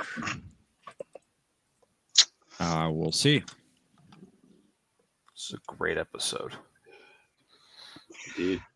And even on great episodes, you can still mess up. All right. Let's find out who the winner is. Clyde, you had 2,000 points in your final Jeopnerdy. What was your response to the clue? Who is Captain Wesley, not the Dread Pirate Roberts? Thank you for the game. Happy New Year. Well, I appreciate that. Unfortunately, it was not the Dread Pirate Roberts or Captain Wesley. And what was your wager? Dread Pirate. All of it. Taken down to 0. As you wish. Sorry, Clyde. As you wish. I'm just happy to be here with you guys. Maybe you guys Mike. should do a New Year's Eve stream. Mike, you had 2,600 points. Henry Final Jeopnerdy. What was your reply? It's Captain Harris. That is correct. Nicely done. Nice. Wasn't he in Police Academy? It's like I watched this episode like 2 days ago, so this was fresh in my brain. That's good. That's how it works. Very good. That's how it works sometimes. How much did you wager? All in. You bet it all as well. Nice. But you're up to 5,200 points. Very good. Omni, you had 6,800 points. Your reply was? I couldn't remember the name. Oh, that's unfortunate. Yeah. How much did you wager? You wagered all of it. Everything. Wow. You're down to 0 as well. Sorry about that. Patrick, you were in the lead at 9,800 points. Yeah. What was your reply? Screwed it up. Captain Dunsel. Uh-oh. Give my regards to Captain Dunsel. Love it. Sorry, Patrick. I knew What it. did you wager? Almost all of it. 9,753, taken down to 47 Good points. score. Wait, But what? Nice, Mike. Congratulations, you are the champion. You won. Wow. Great job. nicely done. Wow. That's what I See? said. Indeed. Screwed it up. All it takes is one question. And you bet right, too. You bet good and fine. Indeed. I Yes. figured it.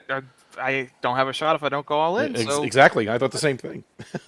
You're trailing. I guess in hindsight I could have bet 0 and won, but You probably could have. That's true. But Yeah, I know. Yeah, Thomas. I watched it 2 days ago, and then the grocery store that I worked for is Harris Yeah. Teeter, so like it stuck in my brain. oh, of course. You can't forget that, then, right? No, Oh, that's exactly. funny. That's funny. But where do I remember Dunsel from? No, it's the same episode. It is Ah, the same episode. episode. When Yeah, it's just when Wesley different But context. it was spoke about slang, that. of course. Yeah, it was Dunsel. Yeah, of course. Duh. Give my Wow, regards. to Captain Thomas. Dunsel. Wow. Funny. It's too Thomas, You know, I gotta Thomas tell you is guys, disappointed in you, Patrick. Yeah, I know. I gotta tell you But guys, what difference does it make, Thomas? I mean, you got the result you wanted. So why aren't you celebrating?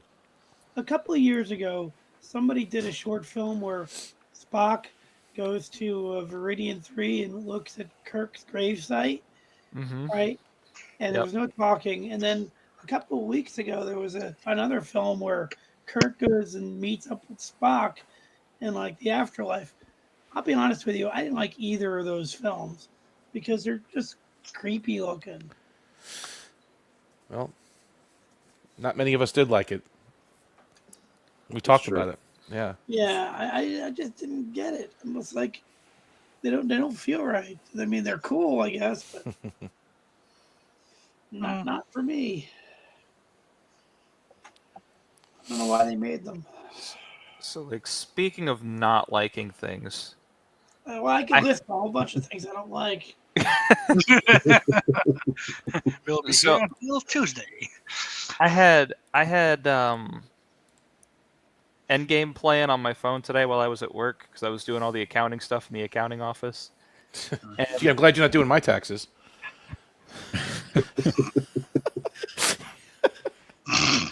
on that hasn't been a long time. I forgot due to the time travel. You know, We couldn't hear you. You kind of dropped out for a second. What'd you say? I said I forgot how stupid the time travel is because they don't follow their own rules. Which movie? Endgame. Endgame, the Voyager finale.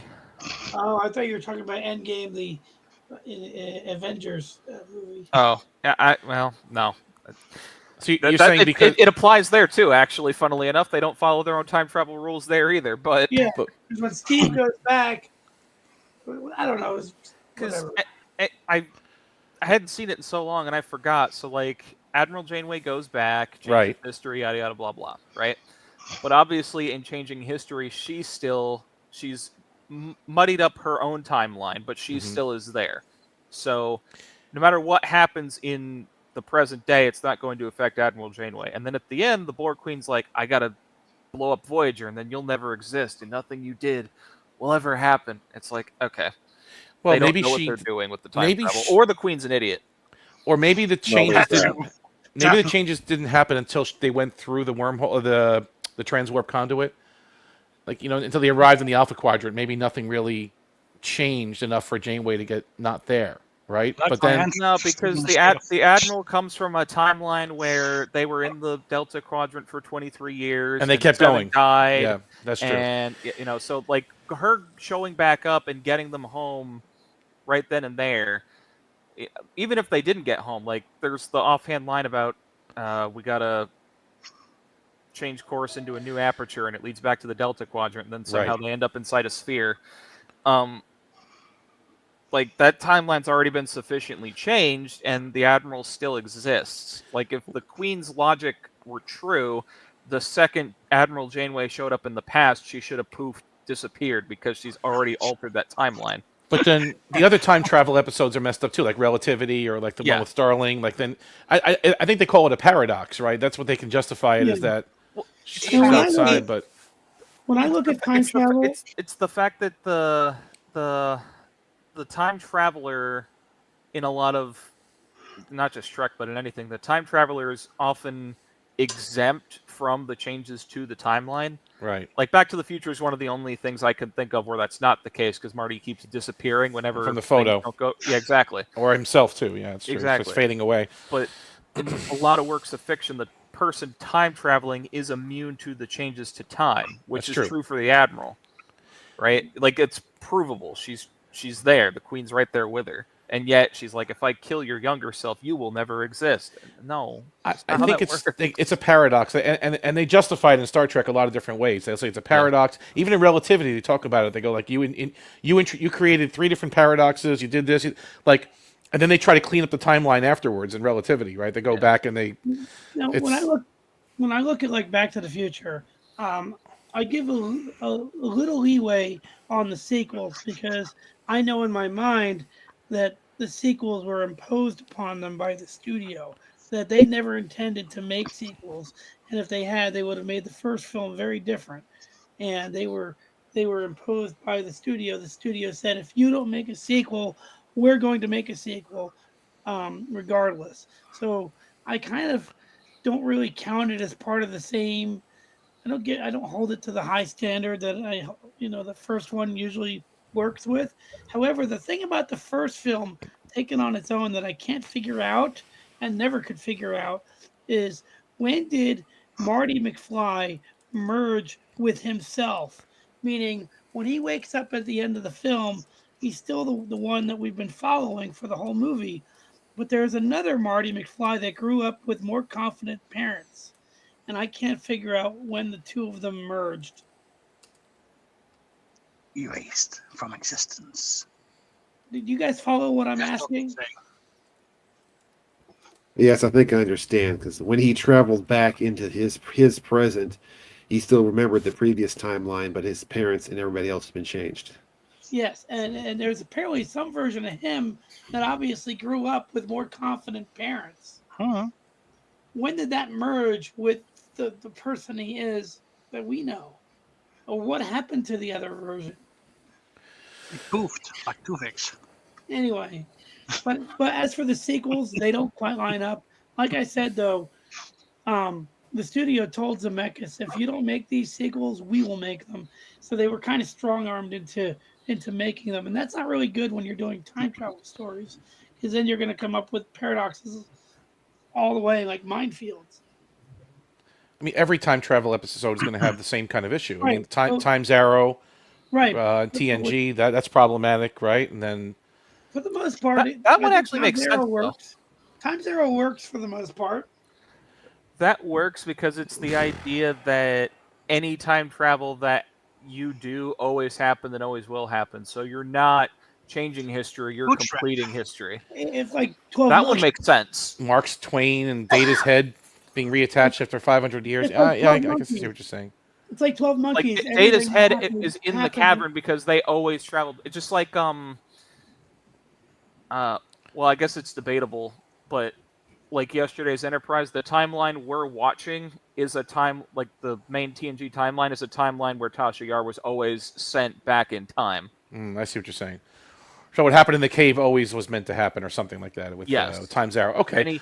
Any time travel kind of things are not always happened and was always a part of history. So by traveling back in time, you're not changing history; you're completing history. Yeah, that's 12 Monkeys logic. At least the film. I haven't seen the show. That would make sense. Yeah, Okay. I don't like those kind of stories because otherwise, why? They always have. You could argue it's the same thing with the Bell Riot episode in DS9. I was going to say past tense. That's the next one I was going to bring up. Past tense. Because Cisco, it's debatable because we don't see the picture of Bell until the end when they've already done it. No. They do show a picture of Bell. Oh no, you don't see a picture. You see his face on the screen. You don't see a picture of him. That's true. But it's at the end of the episode, so like. Yeah. I don't know if the original Bell was always Cisco or if they, it's debatable. But I think the implication is Gabriel Bell was always Benjamin Sisko. All I know is that Biddle Coleridge wanted to go to Tasmania. What about the Little Green Men? He got the. That one really didn't do too much. It happened on an army base, right? I guess they could. Well, that was Roswell. That was the Roswell incident, right? So that was. Mm-hmm. That fulfilled that prophecy. All right. Or that. Trek is not consistent with its own time travel, but they usually within the same episode they follow their own rules that they establish for the episode. Like the different methods of time travel have different rules.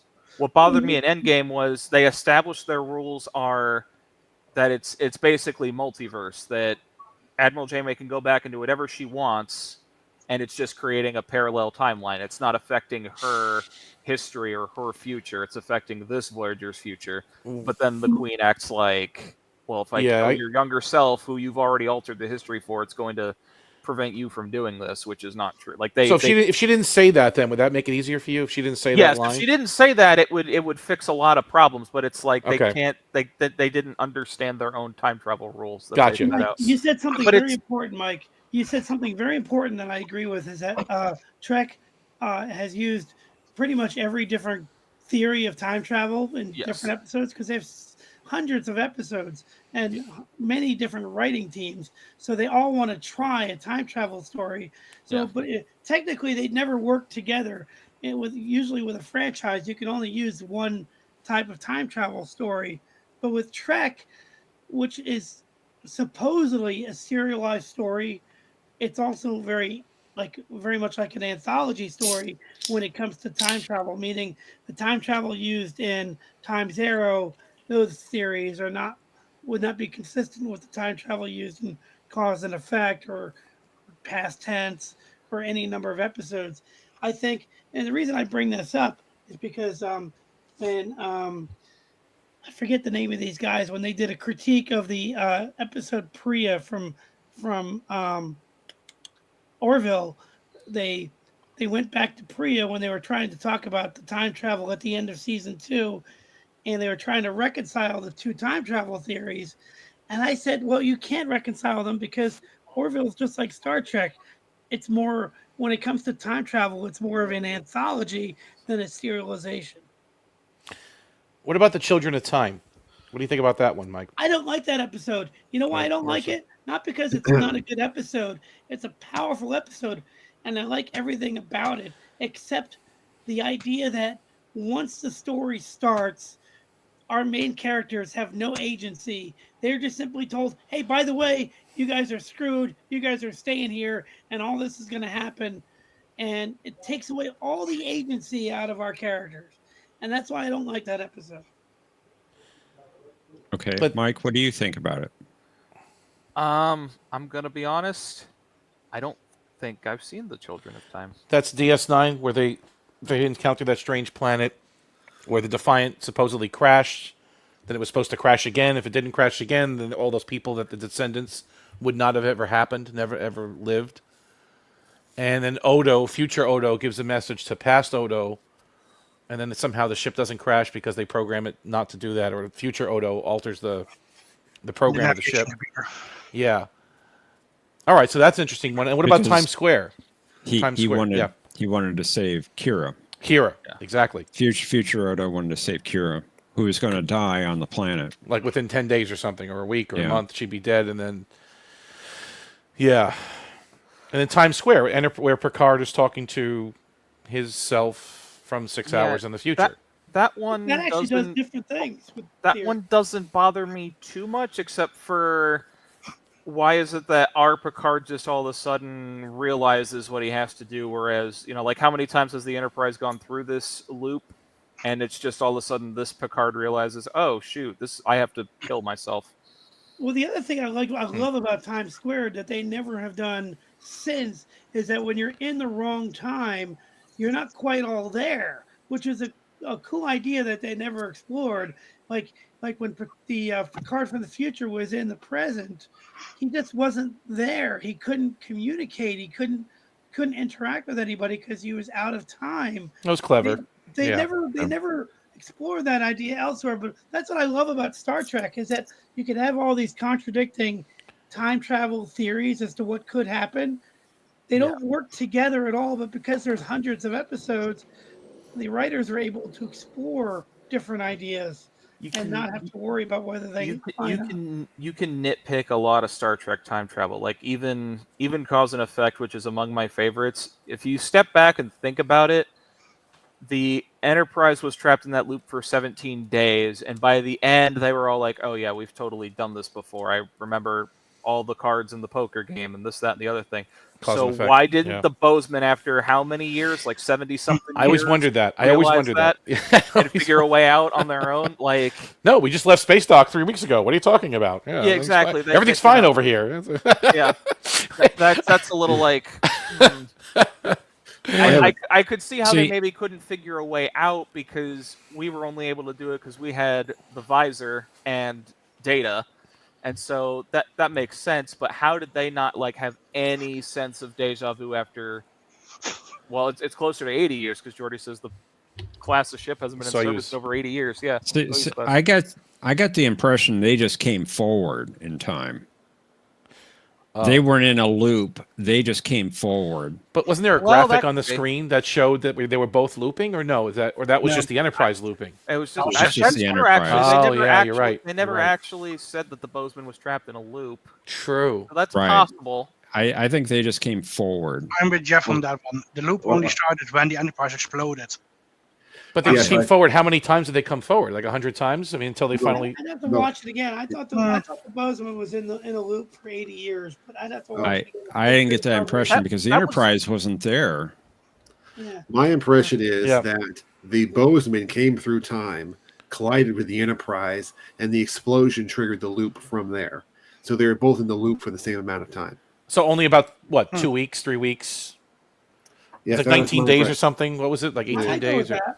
I go with what John says. Yeah, that's pretty good. The Bozeman went forward many years, but was only in the loop for the same amount of time that the Enterprise was in. A few weeks, that's very whatever cool, it was. John. Yeah, that's interesting. So, I'm going to switch gears here a little bit. Anna wrote a song for Jeopnerdy. Awesome. Oh, really? I'm going to play it. Sure. First, it's a premiere playing. Wow, what a treat. Wow, Merry Christmas. Happy. Wait a minute. I don't have my audio setting right. Let me start it over again. You couldn't hear that. You've been hanging out with Matthew for too long. Yeah. And speaking of that, there's not going to be a show tomorrow night, unfortunately.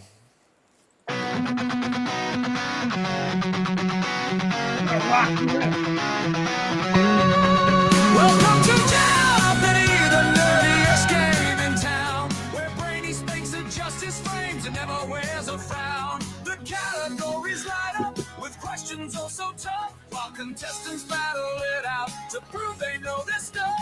Jeopnerdy, Jeopnerdy, what will the answers be? With Professor watching, keeping score for all to see. The buzzers ring like lightning, the tension fills the air as contestants Contestants rack their brains with hardly time to spare. Daily doubles keep them guessing. Final round, the stakes are high. Wagers made with careful planning. Who will win? It's do or die. Jeopnerdy, Jeopnerdy. What will the answers be? The buzzers ring like lightning. The tension fills the air as contestants rack their brains with hardly time to spare. The board is almost empty now. The final clue awaits. Brainy Specs adjusts his glass. Anticipation elevates. One last chance to prove their worth. Contestants take their stand in this quirky quiz show that's the finest in the land.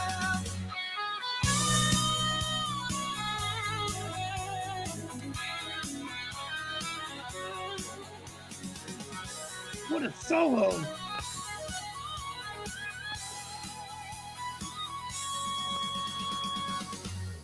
Jeopnerdy, Jeopnerdy, what will the answers be? The buzzers ring like lightning, the tension fills the air as contestants rack their brains with hardly time to spare. The board is almost empty now, the final clue awaits. Brainy Specs adjusts his glasses, anticipation elevates. One last chance to prove their worth. Contestants take their stand in this quirky quiz show that's the finest in the land.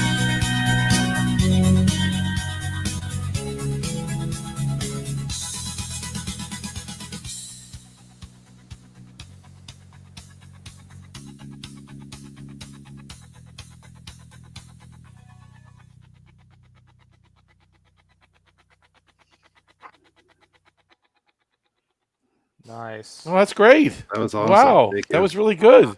Thank you, Anna. Anna, that was Thank you. excellent. That was Very good. That was wonderful. And at least we didn't lose on this one. Oh, like Tokyo's. This is the positive one, right? The other one is you destined for pain. Positive song, the other one. Wow. Thanks, Anna. That was great. Appreciate that. Yeah. Fantastic. Molto bene. I mean, how did this work? You just put the lyrics in, and the computer just makes the song around it. How does? I'm not sure how she did it. Yeah, that's amazing how that works. How'd you do it, Anna? Like, do you have to break it up into choruses and stuff, or does it do it for you, or who knows?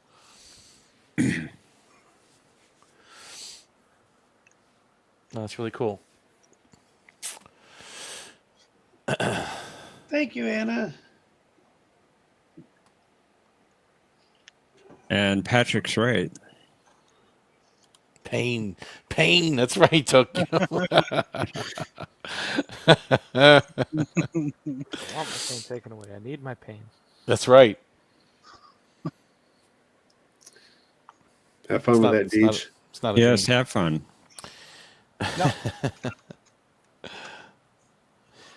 Deej has to go beat up some zombies and figure out which one to name Omni. Okay, thank you, Deej. Appreciate that. Whatever makes you feel better, buddy. But you and Thomas can't have the same zombies both named Omni, can you? Oh, maybe you can. I don't know the game. Why not? There are multiple Borgs. That's true. Yeah, you could do it.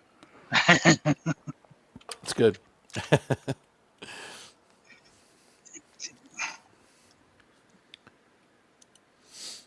Yeah. So no show tomorrow? Put in the words. Yeah, I did the rest. Okay. Yeah, Matthew is he's with the kids by himself right now. Amy had to go somewhere. Okay.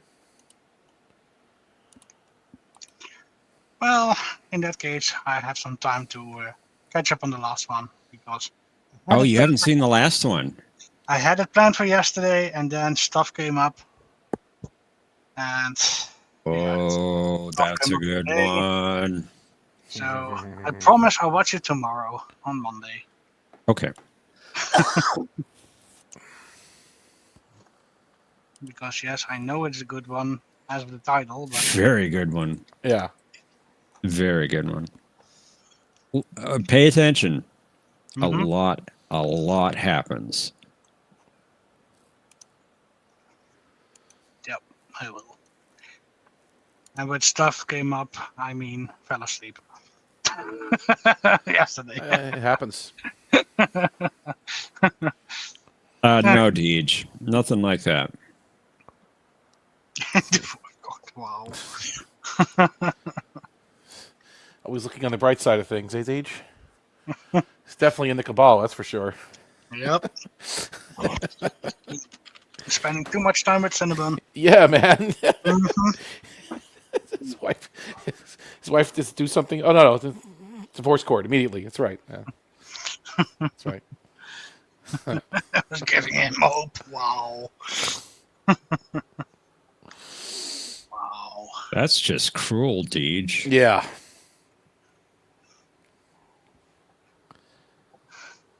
Well, I think I have still Losing on Jeopardy loaded into StreamYard, so we can play that if you want, Tokyo.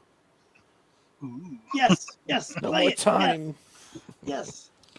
You're going to pull that up. But only in the original Klingon.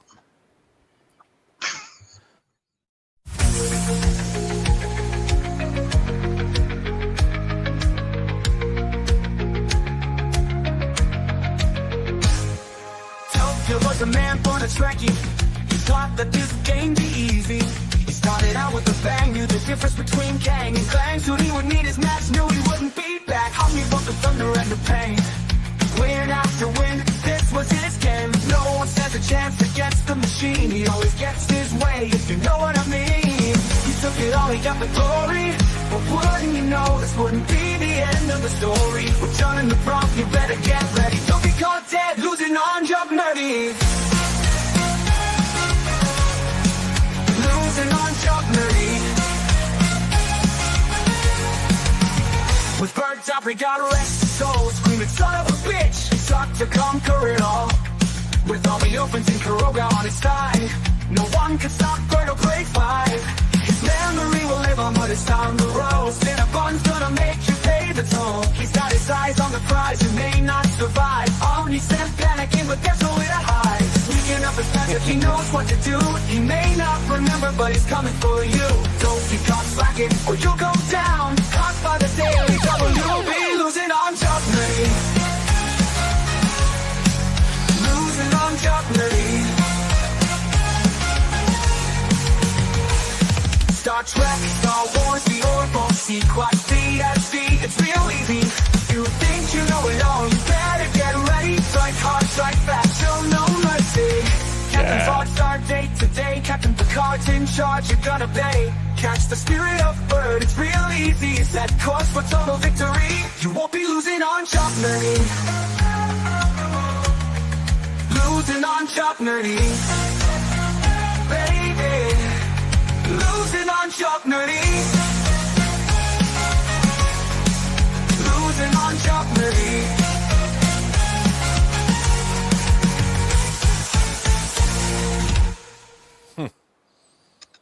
Two great songs. Indeed. Definitely.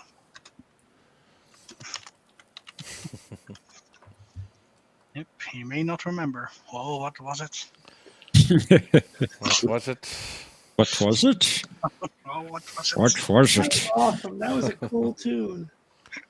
They both are. Yep. I like them both. They should merge them into one song. That would be interesting. Like the timelines merged and they became one song. Hawkins wouldn't know what hit him.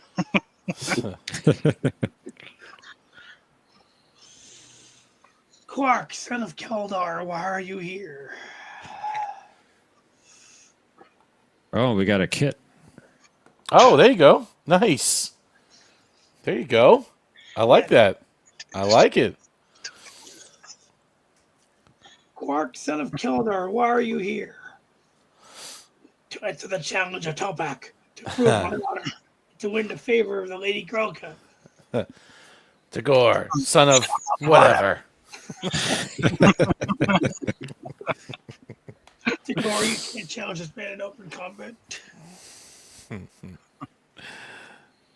Those episodes are brilliant together. Those 2 episodes. Some of the best Quark stuff ever. Although I still love the Negus. The first episode where Quark was like, when he was, named the Negus, that episode still is funny to me. I think the Negus ones are good. The only thing more dangerous than a question is an answer. Wallace Shawn is so good. They couldn't have cast that character any better. I mean, it was that was perfect. No. Even if you think the Ferengi episodes are silly, just his acting alone carries it. And his little gestures and what he does, and he's great. My favorite scene is the Negus. The Ferengi are silly, but a lot of the actors they got to play them across all of Trek just make it work. Yeah, true. My favorite scene is when they're in the conference room. They're getting ready for this big meeting, and the way they light it, it's like all dramatic, and it's like still hiding in your father's shadow, and then the guy's like, "My father casts a very long shadow. Be careful you don't disappear in it." And just the fact that they lit it like a serious scene is just what made it. And they did like a little play on The Godfather, didn't they? In that episode where Quark is sitting there like stroking something. It wasn't a cat, was it, or something? No, he's stroking the same thing that was in The Next Generation when they what was it?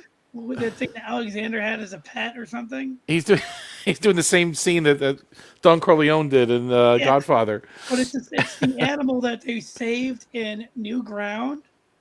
With the Gilvos, Yes. Remember they had to save the animal that was in like the lab or something? Yeah, Riker grabbed it and ran out with it at the end. Okay. It's the same species, I believe. That's funny. You should do a category on Quark and his marriage with Grolka and his relationship afterwards. There needs to be a rules of acquisition category. Oh, well, yeah, that's called rules of the game. We've had those. We have had that, yeah. We've even had the alternate. Well, no, was that in this game or the other game? That was in your game, Patrick, right? Both games. The alternate rules of acquisition on both. John did it first. He would be a good category. Avatars for the prophets. They're always regular characters or guest characters. You could do like something where you have to name what the prophet was saying, even though they were talking through. It's like a visual category where you show a picture of those like overlit characters. I don't know. I have to think about it, but yeah, something with the prophet. The Cisco is adversarial. Or what, a visual category of the prophets, and you name the episode that they appeared. Yeah, that's tricky. That would be something like that. That would be something fun. like that. Yeah. Baseball, is like the Cisco is intrusive. Wishes to control the game. That's right. What is it? Linear. John, what is linear? Indeed. I still think Emissary, the pilot for Deep Space Nine, is a profound episode, even not connected to Star Trek. It has some really good sci-fi concepts in it. I agree. It's the best pilot of all the Trek shows, right? I think so. I believe it is. You know what I did? I had it on. I had the entire collection on Fandango, Voodoo. Cage. But they split the pilot up into 2 episodes.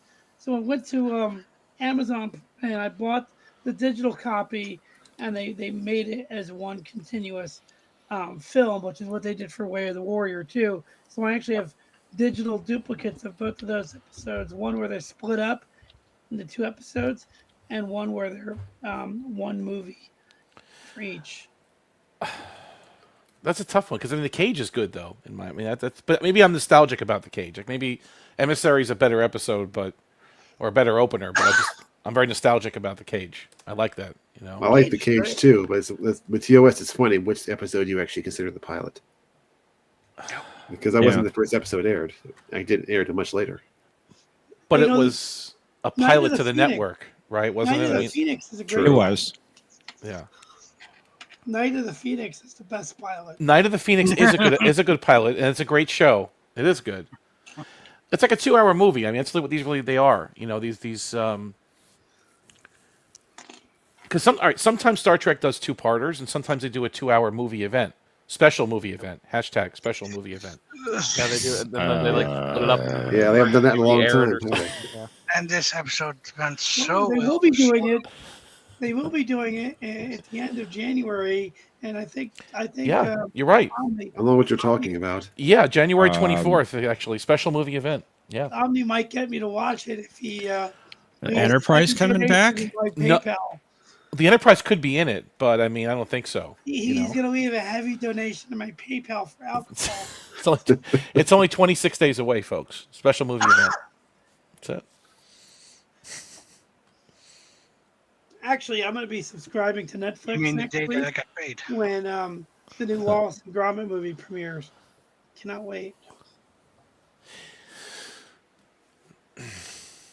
But the Cage was 1 hour. I'm trying to think. So TOS didn't really have any 2-parters except for the Menagerie, right? You know what? That was the only one. And that was interesting if they did that way. That wasn't, but that was 2 weeks. That wasn't a 2-hour event. It was 1 week and another week. That was the only They 2-parter in need TOS, both. and the first 2-parter in TNG was Best of Both Worlds, which was when they did the season cliffhanger. That was Farpoint. Yep. Oh, Farpoint. Yeah, Farpoint. Sorry. Well, Yeah. well, it's a 2-hour movie. 2-hour movie, whereas a 2-part episode, right? It's And Shades of Grey, which is 20% of an episode. But Voyager did some good ones too. They right. did what they did. What was it? The Raven? Matrix? No, the Dark Frontier. Yeah, Dark Frontier, they did Year like of Hell. that. Killing Game, they did like that. Year of Hell. What was Dark Raven? Was that a I think different Year of Hell episode? split up. Wait, was Year of Hell split up? I'm not sure if it was or not. I know Killing Game aired. It wasn't a 2-hour movie. Like, it had the to be continued at the end, but they aired the episodes back to back. Right after it. Okay. Yeah. And I Dark thought Frontier Year of Hell was a an 2-hour event. movie. I thought Year of Hell was a Was there an movie. episode called The Endgame was a Raven? 2-hour movie. Well, the Raven was 1 hour. It wasn't 2 hours. Yeah, but what I keep saying when I say The Raven, I really mean Dark Frontier because I kind of think of them as the same thing. I don't know. Because wasn't their ship called The Raven? Yes. There was also, yeah. The Raven episode was like one of the first ones after Seven joined the ship, wasn't it? That was like It was like the third or fourth one with Seven in it. Yeah. Yeah. And then we can't forget about Starling. That was a 2-hour one too, wasn't it? Was it? Future. I don't Future's think End? they. No? I don't think they played them on the same night. You know what I kind of like? I could be mistaken. I don't That remember was now. split up. That was split up. Season Okay. 4. In season 4 of Enterprise, they were trying a lot of 3-parter episodes Okay. with So, beginning, middle, and ends, and I love that structure. I found a list. So here are the Okay. Star Trek episodes that aired as 2-hour presentations. Farpoint and All Good Things. Right. Okay. DS9, Emissary. That was Way the of the only one. Warrior. It was Emissary. And then Voyager had Caretaker, Dark Frontier, Flesh and Blood, and Endgame. You forgot about Way of the Warrior. That was a Yeah. 2-hour. Way of the Warrior. Yeah. Okay. That was a 2-part. That was a 2-hour movie event. That wasn't a. Yes. As a 2-hour, movie event. Yeah, I think we're missing one. So Year of Hell wasn't then? Year of Hell was split up. Doesn't look like it. Well, like I said, Enterprise tried three-parters, which is what Andor eventually did, where Enterprise would go like, what was it, the Forge, and then they'd go to Station 12. Yeah, those were good. I like the three-parters were good. well, they did it on Deep Space Nine with the Circle trilogy. True. Yeah. Well, can any of them state that they had a 12-part story? Well, DS9, Well, DS9 was close. They had 10 Yeah. parts, I think, at the end. and then Enterprise had a 24 or 26-part story or whatever it was. Oh, Season That's a good point. So you could take and then season 3 and bundle it Yeah. pretty much. Well, there is a couple of independent episodes in season 3, but they always do the previously on, right? Well, they always mention the Zindi, even if it's a separate episode. But in season 3, there was always a previously on Star Trek Enterprise. Like there was always one of those to catch you caught up, wasn't there? even though season 3 had a couple of standalone episodes, right? But they weren't Zindi related. They always did the previously on. They still mention the Zindi in them. Well, yeah, I Take guess. care, Opal. That's Every true. day. Be right back. Good evening, Opal. Have a good time at work. Good time at work. Is that a? I don't know. Yeah, have a good time at work. Have a good time at work. Why not? Be a productive employee. Enjoy your work. Enjoy your work. Or it's the only work you have. Of a loyal company?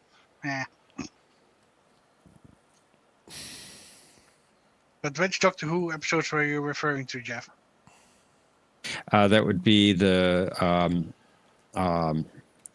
Daleks Master Plan. It was a 12-part story.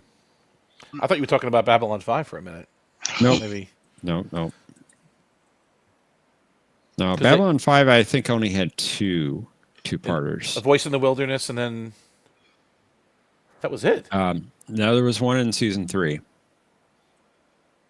which I'm not going to say anything about. Okay, no, I'm just trying to think of that one, but I won't say anything either. But yeah, well, oh yes, I got it. Yeah, I got it. Yeah, duh. Can't really describe it without giving much You're away. right. That's how I was. That's true. All right, never mind. So, Omni, where are we going to watch this event? I'll be home. I'll be here. I'll be watching on my TV. Yeah, how big is your TV? 80 something, 85. I don't know. It's a Sony. Wow. Just Wow. leave your address. I'll bring the booze. You bring the booze. It might be the only way to watch it. It's pretty good. Is that what it is? I don't know what it is. It's like it's 80.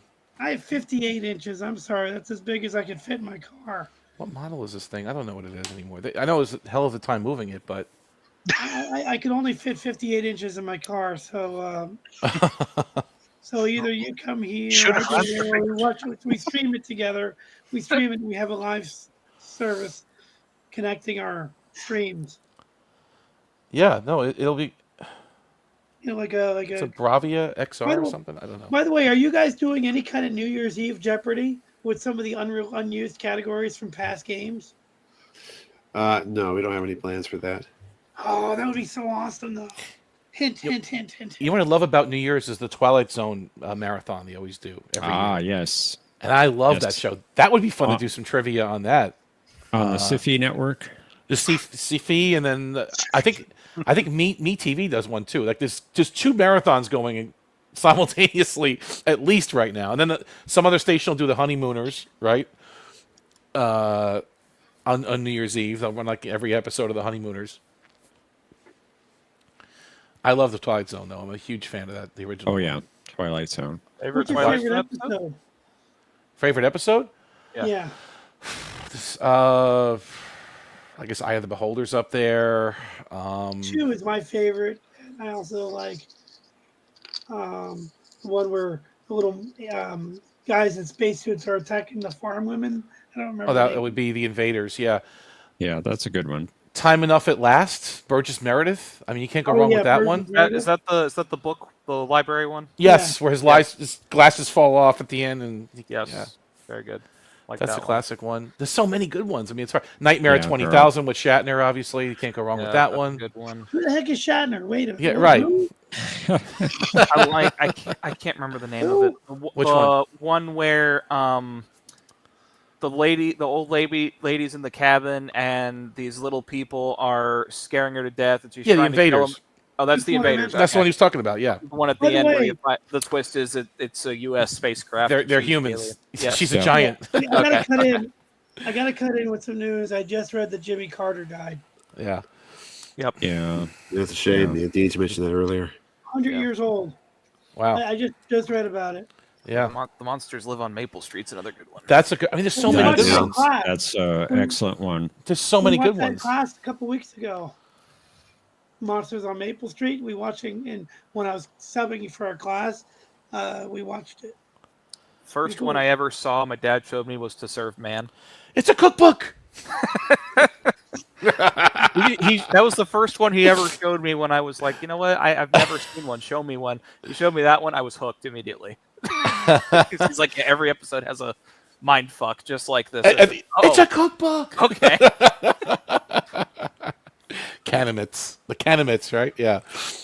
That was a good one. Willoughby. Next stop, Willoughby. That one's a good one, too. There's so many good ones. The five people in a... Oh, with Dr. No. 5 people in search of an exit. Oh, no, that's the one with William Wyndham. With Yes. Yes. He's the soldier, and they have the ballerina. Yeah, they're in the... Yep. It's a Good Life. It's a good... Wait, that's the one with Billy Mooney. That's the... Yeah. You're a bad man. You're a very bad man. I just want to listen to Perry Como. I can't listen to my records. You're a jet man, Tony. Jet man. I don't like you.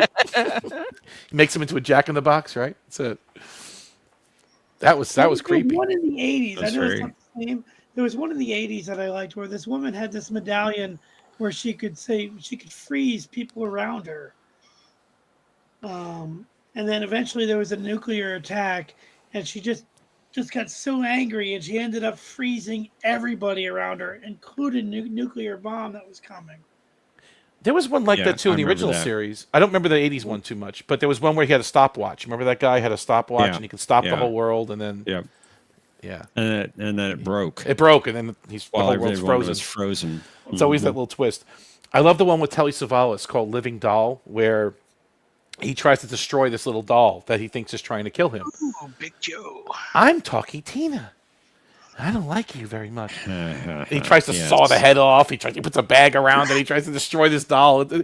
It's great. I just love that one. Now, you know what? A lot of shows are inspired by the Twilight Zone. One show I never liked was the Black Mirror. I never liked it. It was too dark. Is that an episode of Twilight Zone? I don't remember that one. No. It's another series called Black Mirror, and it was inspired by Twilight Zone, but it was Netflix or something. Oh, okay. They did one episode where the viewer actually chooses what happens, which is interesting. Then they did a Star Trek inspired episode called the Callisto. Have you heard of that? Called the USS Callisto. No. I've heard of it, but I've never seen it. Where everybody that was on the ship was actually, their DNA was in like a USB port or something. Very interesting idea. I know they used the Star Trek bridge sound effect on a lot of the UFOs, like when they Twilight did. Zone, right? With the one with what was his name, Jack Klugman, and they went to that planet that was actually a funeral home, with that asteroid that was a funeral, and when they're on the bridge or whatever, or they're on a UFO, they play the same Star Trek bridge sound. It's identical. Yeah. Well, I think Twilight Zone had it first. They definitely did, 100%. Yeah. Another great one is the Obsolete Man. You are obsolete. Obsolete. Now, Fritz Weaver. 2 is the one I mentioned earlier that had Charles Bronson in it. And Montgomery. I can't think of her name. It was Bewitched. Elizabeth Montgomery was in that one. And they were the last 2 people on their respective sides, and they were still fighting. That was a great episode. Yeah. There wasn't much dialogue either. It was just acting. It was just. Yeah. Leaves a big impression on a little kid. That's what I loved. Is that these shows, whether it's Star Trek or Twilight Zone, they leave profound impressions on like kids that are like 8 or 9 years old that they'll never forget. You know. Eye of the Beholder at the end is great with the pig people, though. That's the best reveal. I mean, the way they shot that, right? And it's like you don't expect it. Anyone that hasn't seen Twilight Zone, you have to show them. I guess that one has got to be one of the first ones you show them. Because it's great. It's at the end. It's, she's beautiful. And the guy's handsome, and all these people are ugly. These doctors and nurses. Now, what Star Trek episodes feel like Twilight Zone episodes? Meaning there's some kind of twist or phenomenon. It could be. They did time travel in a few of the Twilight Zones. It's true. Another one that got me was The Shelter. That's a great moral play. That's really, really good. Yeah. He said Deadlock. No, The Shelter is good because you see how people just break down under pressure and under stress, and it could happen. Yeah. Hope you could do a trivia on that. I don't know who else is really strong on Twilight Zone, but that would be fun to write some questions about it. To be fair, you'd have to do the trivia after New Year's Eve so people have a chance to tune into the marathon and rush up on a dozen episodes or whatever. I guess so. Yeah. And they've been airing the marathon for the last 60 years, but I mean, yeah, it's true. It's good to brush up on them. It's good to get fresh. Pretty close, anyway. Right? You could do a trivia on that Christmas Story movie that's always played on TV. Oh, my wife loves that movie. She went to visit the house. She was in, what was it, Cleveland, I guess? Cleveland. Is that where it is? Yeah, she was out there on a trip. She visited the house. They still have it there as a museum. You could go in and... I never liked that movie. It's just a little too weird. Mm.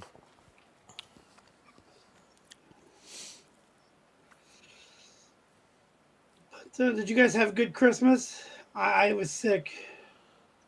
Yeah, it was sorry quiet. you were sick. Yeah. No, it was good. It was good. Once I got past all the holiday parties and stuff we had to do for work, it was great. Uh-huh. Uh-huh. All the steak and lobster dinners. It's a lot. It's a lot of work. This is work. John, is your avatar from Star Trek 4? Is that the Federation president? Basically, yes, with a few alterations. Right. Do not approach Earth. The signals of an approaching alien probe. Oh, I just figured it out. Ocean. Yeah, Mr. Bunny came up with that one. Dude, like I said, Bunny. I watched that film yesterday, and to me, it just everything played perfectly. Every scene, not a single scene seemed off. But I really love John Schuck as the Klingon ambassador. Just so good. Hear this. There'll be no peace in the galaxy. As long as Kirk lives. The Vulcans are puppets of the... What do you say? The puppets of the Federation? The Vulcans are intellectual intellectual. Known as the intellectual puppet. He's so good. Of course he's good. It's great acting. Seriously, they always pick these theatrical people to do scenes like that, and it always works. He was on DS9 for like 3 seconds, wasn't he? Was it that his only other Star Trek appearance? No, he was in Enterprise. Oh, that's right. He had the two. Yeah, Doctor whatever. Dr. Shock or something. I don't know. Antac. Antac. Antac. That's right. He had a what was it? A targ that he healed to health or something. Yep. Mm-hmm. And he's like, no, Fox, no, and he's like talking to him like he's his buddy or something. Huh.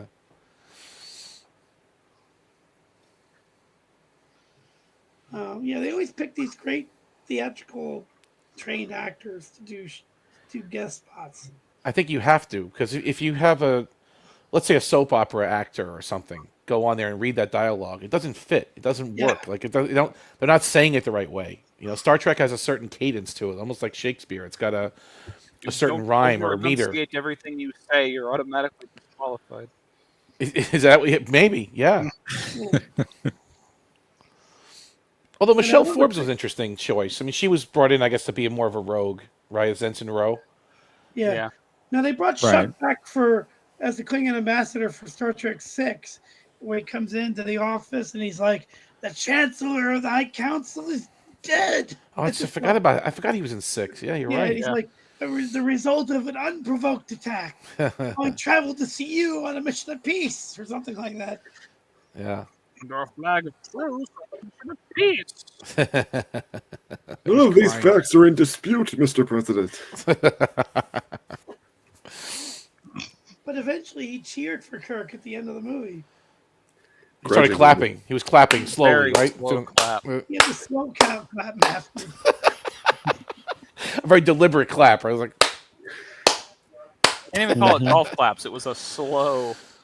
Klingon. The way, even the people that hate Kirk, what's great about Kirk is that even the people that hate him love him. That's just the way it is. Like Domer and Luxley hated him because he had 17 separate temporal violations, the most on file, but they still loved him because they would have gotten her autographed. And others loved him from afar. Oh, wait. Everybody loves Kirk, man. Everybody.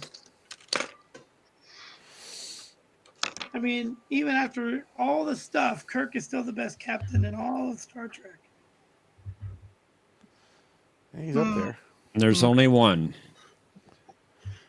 I think Pike is pretty heroic. Yeah, Jeffrey Hunter did a great job with that He character. did. He did. Didn't he? Absolutely. Didn't he? Mm-hmm. Beep. He did. Now, what is your favorite? Well, all right, here's a question. Well, who is your favorite? This could be a category too. Who's your favorite middle name? Because you have like Tiberius, you have Superboy, you have Lafayette. What's your favorite cool Star Trek middle name? R. R. James R. Kirk. From the Greystone. I think Julian's name. What is it? Subatoy or something? Yeah, Supertoy. Yep. That one's got to be up Lafayette there. with Cisco. Yeah. Edward was Miles O'Brien. Miles O'Brien. Yeah. They should do a middle names category. Hint, hint. But like Subatoy, Thomas was Rikers. Thomas Eugene Paris. Yeah, it's good. Jean-Luc, is Luke a middle name or is Jean-Luc one name? It's part of his first name. Okay, so what's his middle name? I don't think he has one. Surrender. He's just JLP. What? It's JL. Jean-Luc Pickard. Pickard. Jean Pickard. What did Wesley Crusher ever? Catherine Janeway, wasn't her middle name Elizabeth or something? What was her middle name? Elizabeth, but it was never spoken in the TV show. But they changed her name when the original actress was on, and she had a different name. Her name was what was her something? Not Jane. It wasn't Catherine. No, because Kate Mulgrew changed it. It was I don't remember. something else. It was like, By the way, Omni, you still have Yeah. to watch Remo Williams because Kate Mulgrew was the main female character in that movie, and the premise is just like Knight Rider except no car.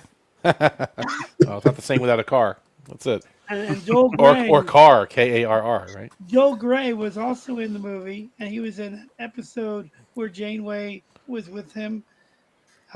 Yeah, there's a lot of crossover actors. They had a lot of. Yeah, and Patrick Kilpatrick was in it. He was in the DS9 with the Siege of AR-558. Yeah. And a couple other episodes from Voyager, I think. So yeah, dude, it's a who else is on my in it? list. The dude from the diabetes commercials, Wilford Brimley.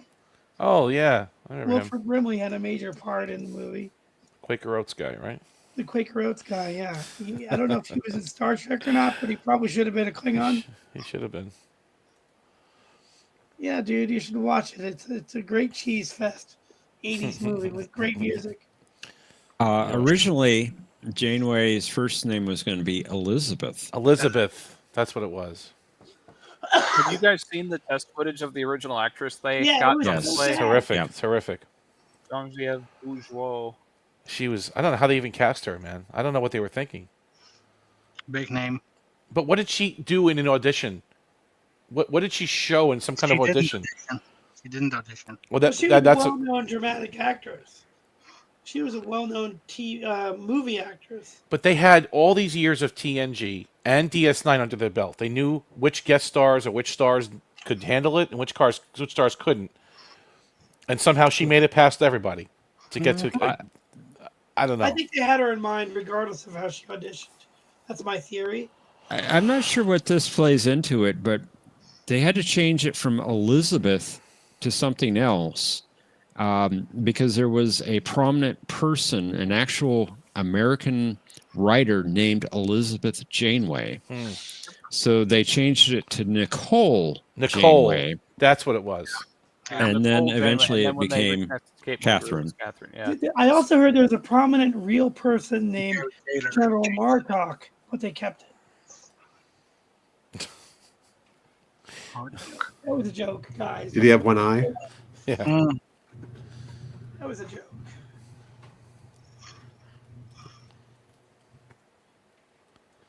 But I mean, that test footage was just, I mean, disaster. It was cringy. What is so weird to me, aside from her performance, was the director and all the other actors did exactly the same thing. Like their performances were exactly the same Because they're pros. That's what you do. You do 50 takes the same way over and over and over again. That's usually even when that guy decided to run toward the screen before the explosion happened. I don't know why he did that, but he did it the same in both takes. What, the first officer? You mean he kind of runs toward the screen, toward the camera. Cavett? What was it, Cavett? Yeah, he decides to run toward the camera on both takes, and I'm like, why? I knew, by the way, I had seen him before, and I could never put my finger on it. I was like, I know he's guest starred in Trek before, but I couldn't put my finger on it. TNG. He was in Inner Light. He's the best villain ever in TNG. The greatest villain. What villain? The guy from The Hunted, right? That was him. He played it with Roga Danar. Was he? Roga Danar. Oh, he was Roga Danar. No. The Roga Danar played the Doctor. Yeah, that was the Doctor. You're thinking of the Doctor, right? Yeah. Right. Roga Danar was the greatest villain on all of TNG. Maybe anti-villain. I thought he was pretty good. I liked Roga Danar. Yeah. That was the only part of Lower Decks that I liked, was when they were talking about Roga Danar. That was the only part. They were comparing him to Khan. That was funny. He was in some other stuff too, though, wasn't he? He was not only in that TNG Inner Light. Was he in something else? Trek? Who? The guy who played Cavett and who played the minister from the town, whatever, the councilman from the Inner Light town. Oh, that was Resica. He was the guy that was the doctor's friend, Dr. Phlox's buddy. No, you're thinking of Bataille, and that was the other guy. He played Seamus in I know Fairhaven. Now the guy's like, we hate to quash your interesting suggestion. Yeah, him. He's the one who played Cabot. Yeah, you're right. Yeah. I'm sorry. Now I know which guy you're talking about. He's a great actor. What else did he do? What was his name? I'm just thinking he was in another role in Star Trek. I don't remember what it is. I'm trying to remember now. I thought he was in something else. Maybe I'm wrong. You're totally right. I got the characters confused. I think the best middle name is for Reginald Barkley. Broccoli. I'm gonna look it up right now. Unfortunately, I'm gonna. Yeah. Unfortunately, I have to break in here because I got some things I have to do this evening. Yeah. So I have to wrap up the stream here. But I want to say I appreciate everyone joining us, both for our games and in the chat. Thanks for having us. Thanks for doing it, John. Appreciate it. Of course. Yeah, next week we should be back at our usual time on Saturday at 9 p.m. Eastern or 8 p.m. Matthew time. Sounds good. And as Professor mentioned earlier, you can go ahead. Sorry. Thank you. No Babylon 5 tomorrow. Matthew is unavailable. So, and I don't think we're going to have one next week either, the following week, because Matthew will most likely be out of town. Now, don't quote me on that. Mm-hmm. He's been known to change his plans from time to time, so we'll see. Does he ever encounter Farpoints? I think Farpoint is encountered. I just want to encounter Sebastian, but we're not going to do that until February now. Just wanted to make sure I got that right. Okay. Thank you, John, for the game. Thank you for inviting me in again. Thank you, of course. Brainy. Glad you're here. Sorry my voice sucks, but I wanted to play. You're fine. Glad you're feeling better. Oh, yeah, it's been a rough couple of weeks. And also, I don't get along with my brother, so it was a very difficult trip. That's what makes I'm sorry. The holidays fun, right? It basically sucked. Christmas basically sucked, so hopefully New Year's better. Well, if somebody decides to run a New Year's Eve stream from this group, please let me know so I can join in. No.